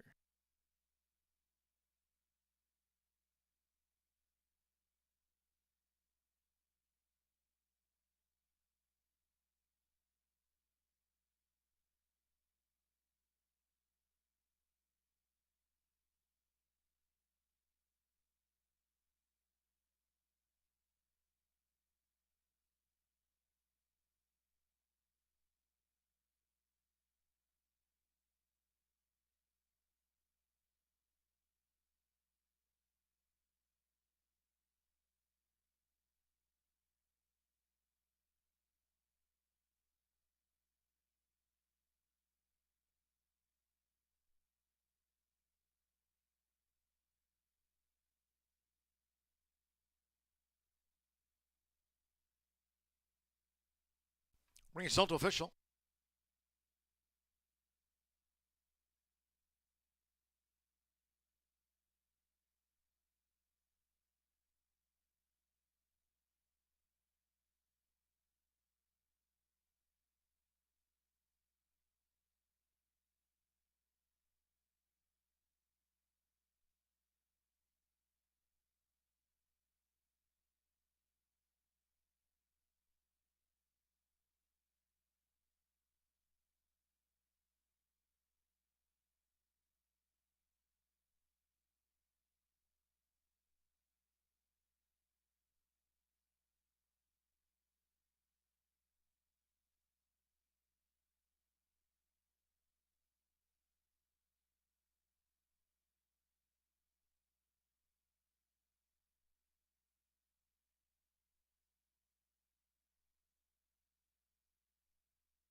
Returning to the high bar real estate winner circle is the 1 Covenant Lady with Andre Zaloa. Covenant Lady is a 5-year-old dark bear brown mare by Temple City. Out of the More Than Ready Mare, More for Jill, bred in Indiana by Crowning Point Farm and Casa de Caballos. Racing for Tony Granitz, Michael Wern, B&B Stables. Horseshoe Indianapolis congratulates the winning connections of Covenant Lady. She takes out the fillies and mares. Turf Sprint. 57.55. Official, 1-3 exacta, $56 even. Pentafecta paid $76.62 with Purity fifth. The 50-cent trifecta, 1-3-4, $25.45. 3-1 double, 70, 180. 3-2 for that consolation. Double a 3-2, $9.20. The 50-cent late pick 4, $164.35. Superfecta, $37.86. 9-3-1 pick 3, $75.65. And the 50-cent late fire 5 on 5 of 5 paid $777. Claim 6 Purity for $40,000. Purity was claimed over to Chance McKeever. Trainer Andrew McKeever claimed Purity, ran 5th. And the Fillies Mares Turf Sprint 57.55. Last of the day, race 9. Closing with this quarter horse maiden over the 300 yards. Fast track, there's no wind. Scratch the also eligible 11, SpaceX, scratch 11. 1 Keystone, 5 over. 3 R Sweet Maggie May, 5 over. 4 Lonnie James, plus 5 pounds. 6 WR's Painted Moon, 3 over. And the 8, Jess Zumoe, is a gelding. Sacramento Chavez is the owner-trainer. Sacramento Chavez owns and trains the newcomer, the 8, Jess Zumoe. Exacta, trifecta, superfecta, quarter horse pentafecta, post time 6:43.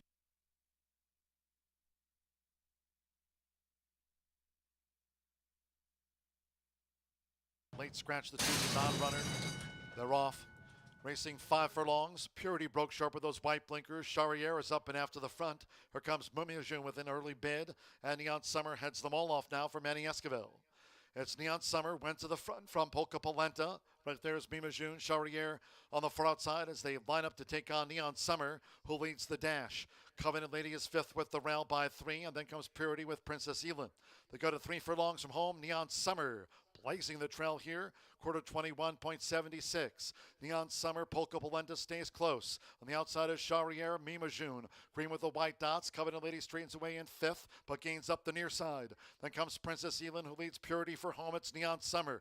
They're coming down to the final furlong. Neon Summer leads by a length and a half to a switched out Covenant Lady. And Covenant Lady is trying to reel Neon Summer in. Polka Polenta is now a 1-pace third. Here comes Covenant Lady. It's Covenant Lady takes the front. Andre Zaloa doubles for Tony Granitz. Covenant Lady lands it from Neon Summer. Polka Polenta third. Princess Elin from Purity, Mimajun, and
Today's quarter horse race is a $17,000 maiden, and it's for 3 and up. There's going to be a field of 10 traveling 300 yards. We do scratch the number 11, the also eligible. Before we go to the paddock, have to congratulate rider Trey Bird on his first career race. It happened yesterday in our finale. He rode Jessa Riot, and he rode Jessa Riot very well. So congratulations, Trey. All right, well, let's go and talk about some of these horses. It's a nice mix. Some of them had some good experience and results as 2-year-olds, and others are just sort of finding their way this year as into the older horse level. So I'm going to begin with number 3, and that's Our Sweet Maggie May. This is a daughter of one Sweet Jess, who qualified for both the Jaguar Rocket Futurity and Leader of the Class Futurity last year.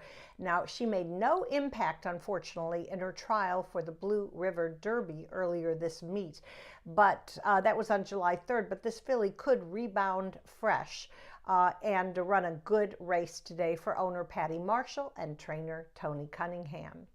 Number 1, Keystone, I think merits consideration, as the Brimstone Gelding had a really good 2-year-old as well, running second in the very rich Miss Roxy Little Futurity last October. The Sherry Miller Homebred is now in the barn of trainer Jesse Vasquez, who is currently second in the trainer standings. And of course, this horse will be ridden by her husband, who is a leading rider. That's Giovanni Vasquez Gomez. They make a potent duo this meet at Horseshoe Indy. All right, let's talk a little bit about number 2, and that's TM All Aboard, one of 2 entrants in this race for trainer Cody Gates. Now, he's a 4-year-old son of a very powerful champion, and that's Freight Train B.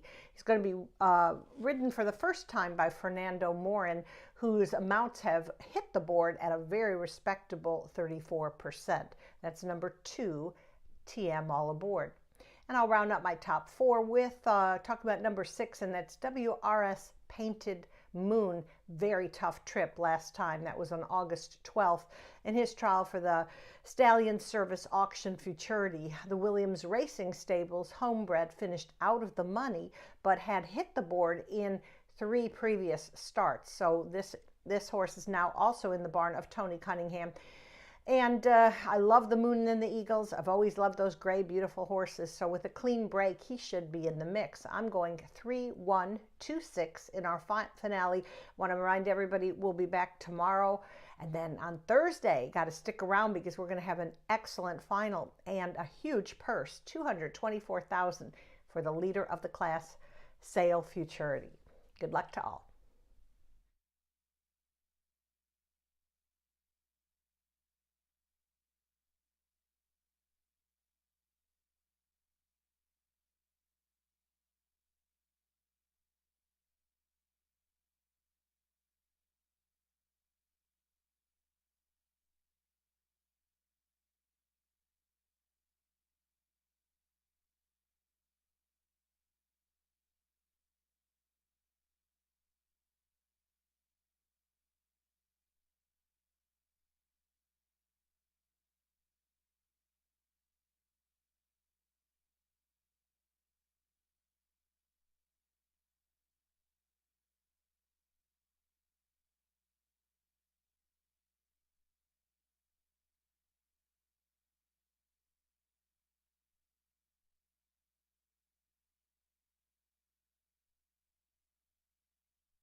The horses stepping onto the track now for the ninth and final. Closing with this quarter horse maiden over the 300 yards. Fast track and there's no wind. A field of 10. Scratch the also eligible number 11 SpaceX did not draw in. Scratch number 11 SpaceX. No rider changes. 1 Keystone 5 over. 3R Sweet Maggie May plus 5 pounds. 4 Lonnie James 5 over.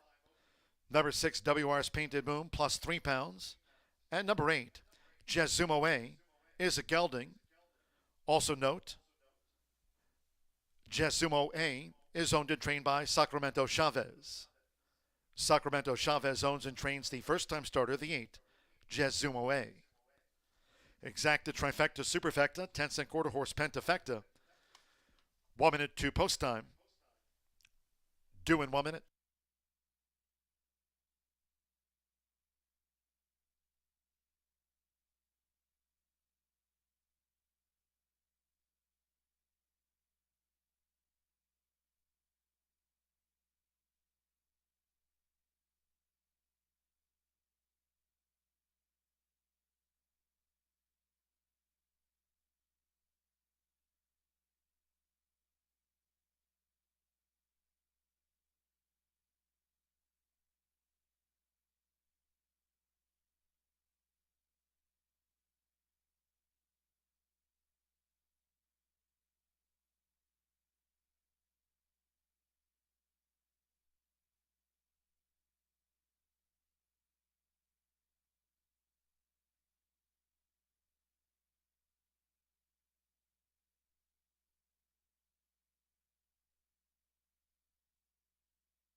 The horses are approaching the starting gate.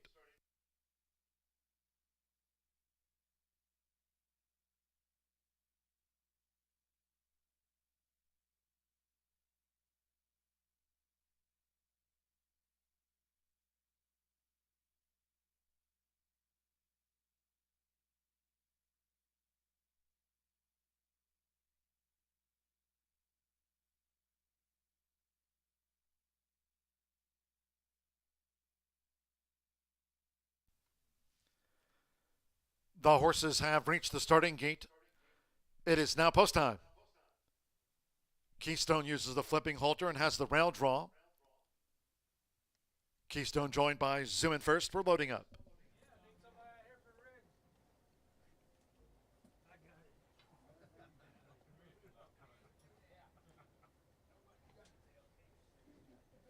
TM all aboard. Here comes the gray WR's Painted Moon. Our Sweet Maggie May. Lonnie James in the hot pink coming up.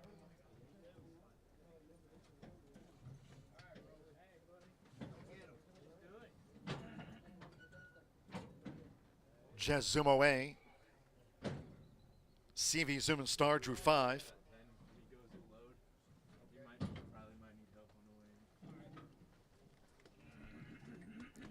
Keystone 6-5, the final favorite.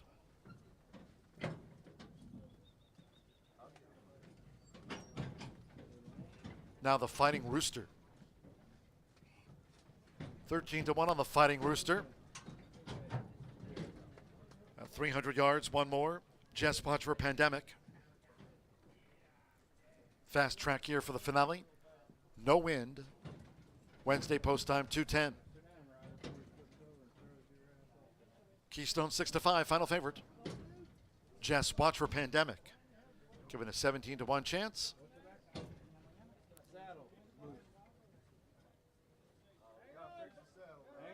Trying to tighten the saddle.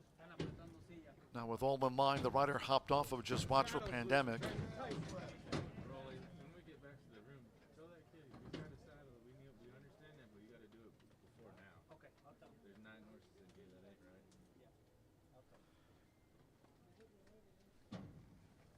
Isidro Benavides back on board. Just Watch for Pandemic. 300 yards.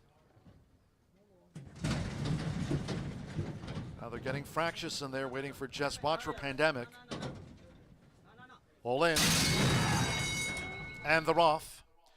Keystone from the rail with TM all aboard. TM all aboard just leads the maiden. Here comes Lonnie James in the hot pink. They come inside the final 110 yards. Just Watch for Pandemic on the stand side rail. It's TM all aboard. TM all aboard to win it from Keystone Lonnie James. Just Watch for Pandemic finished fourth in the finale.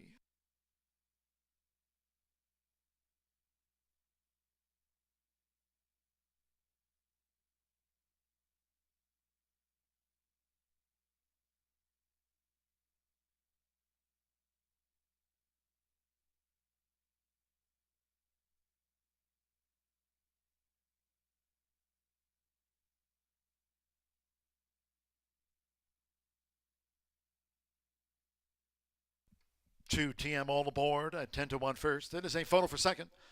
Hold on tickets until official.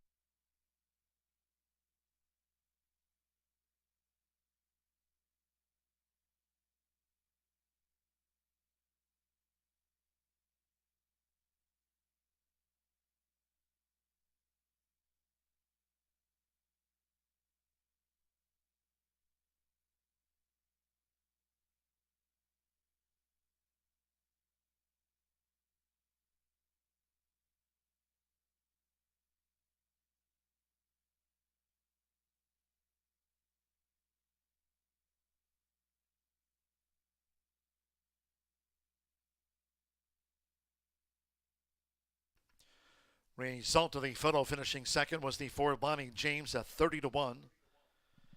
One Keystone at one even money was third. Two Just Watch for Pandemic at 16-1 fourth. And our Sweet Maggie May for the quarter horse Pentafecta. It's 2-4, 110-3. Fernando Morin for Cody Gates, the son of Freight Train B. TM all aboard takes out the maiden.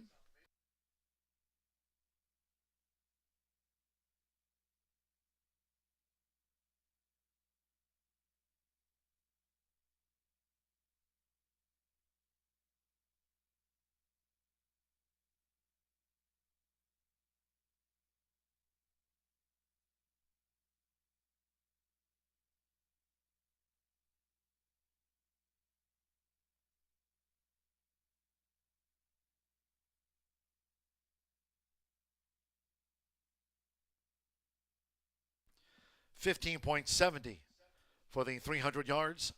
Final maiden dash of the day. Fast track, no win, 15.70 seconds.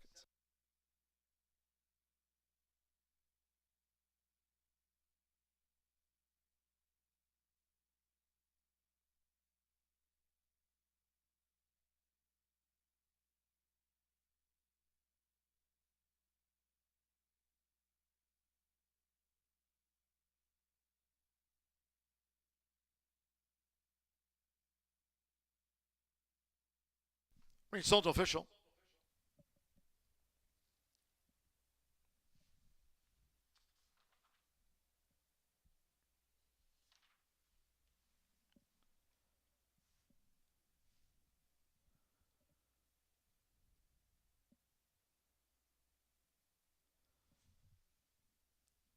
Returning to the high bar real estate winner circle, the 2 TM all aboard with Fernando Marin. TM all aboard. 4-year-old Sorrel Gelding by Freight Train B. At a Reckless Girl by I'm a Good Gamble. Bred in the Pelican State by To the Max Investments LLC. His Louisiana breeder, Cody Gates owns and trains. TM all aboard takes out the maiden in 15.70. Final results in 2-4 exacta. $578.20. There'll be a pentafecta carryover onto race 10, the first of 2 quarter horse dashes on our Wednesday card. Trifecta 451.40. The final pick 3 on the card. 3 with the 1 with the 2. Pick 3 paid $410.85. The 1-2 late double, $175 even. The 10-cent superfecta. Just watch for Pandemic 4th. Paid $2,655.18. Again, that quarter horse pentafecta carryover on to race 10 of 11 tomorrow for $3,091. 15.70 for the 300 yards. Fast, and there was no wind for the final maiden dash of the day. That concludes our live racing program for today. We thank all that joined us here at the races. Cheers to all who tuned in. Live racing resumes tomorrow. Nice card on tap tomorrow. A couple of handicaps. We've got 11 races, a couple of quarter horse dashes to close us out as part of an 11-race Wednesday card kicking off here at 2:10 p.m. Eastern. Until next time, for all of us here at Horseshoe Indianapolis, it's been my pleasure from the broadcast booth. Track announcer John G. Dooley saying good night.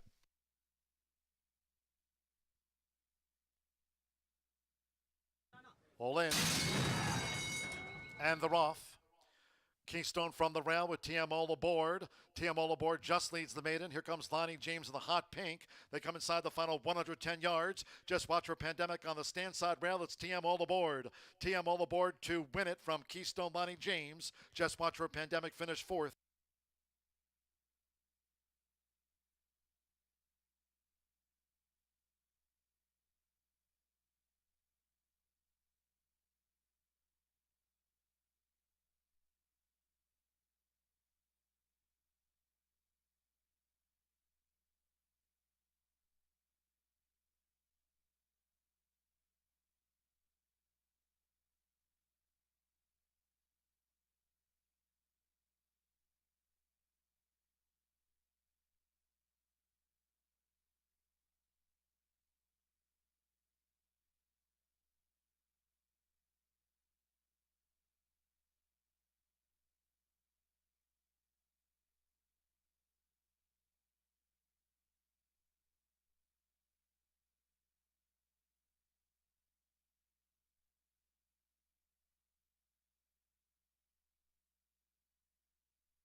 I'm going to start with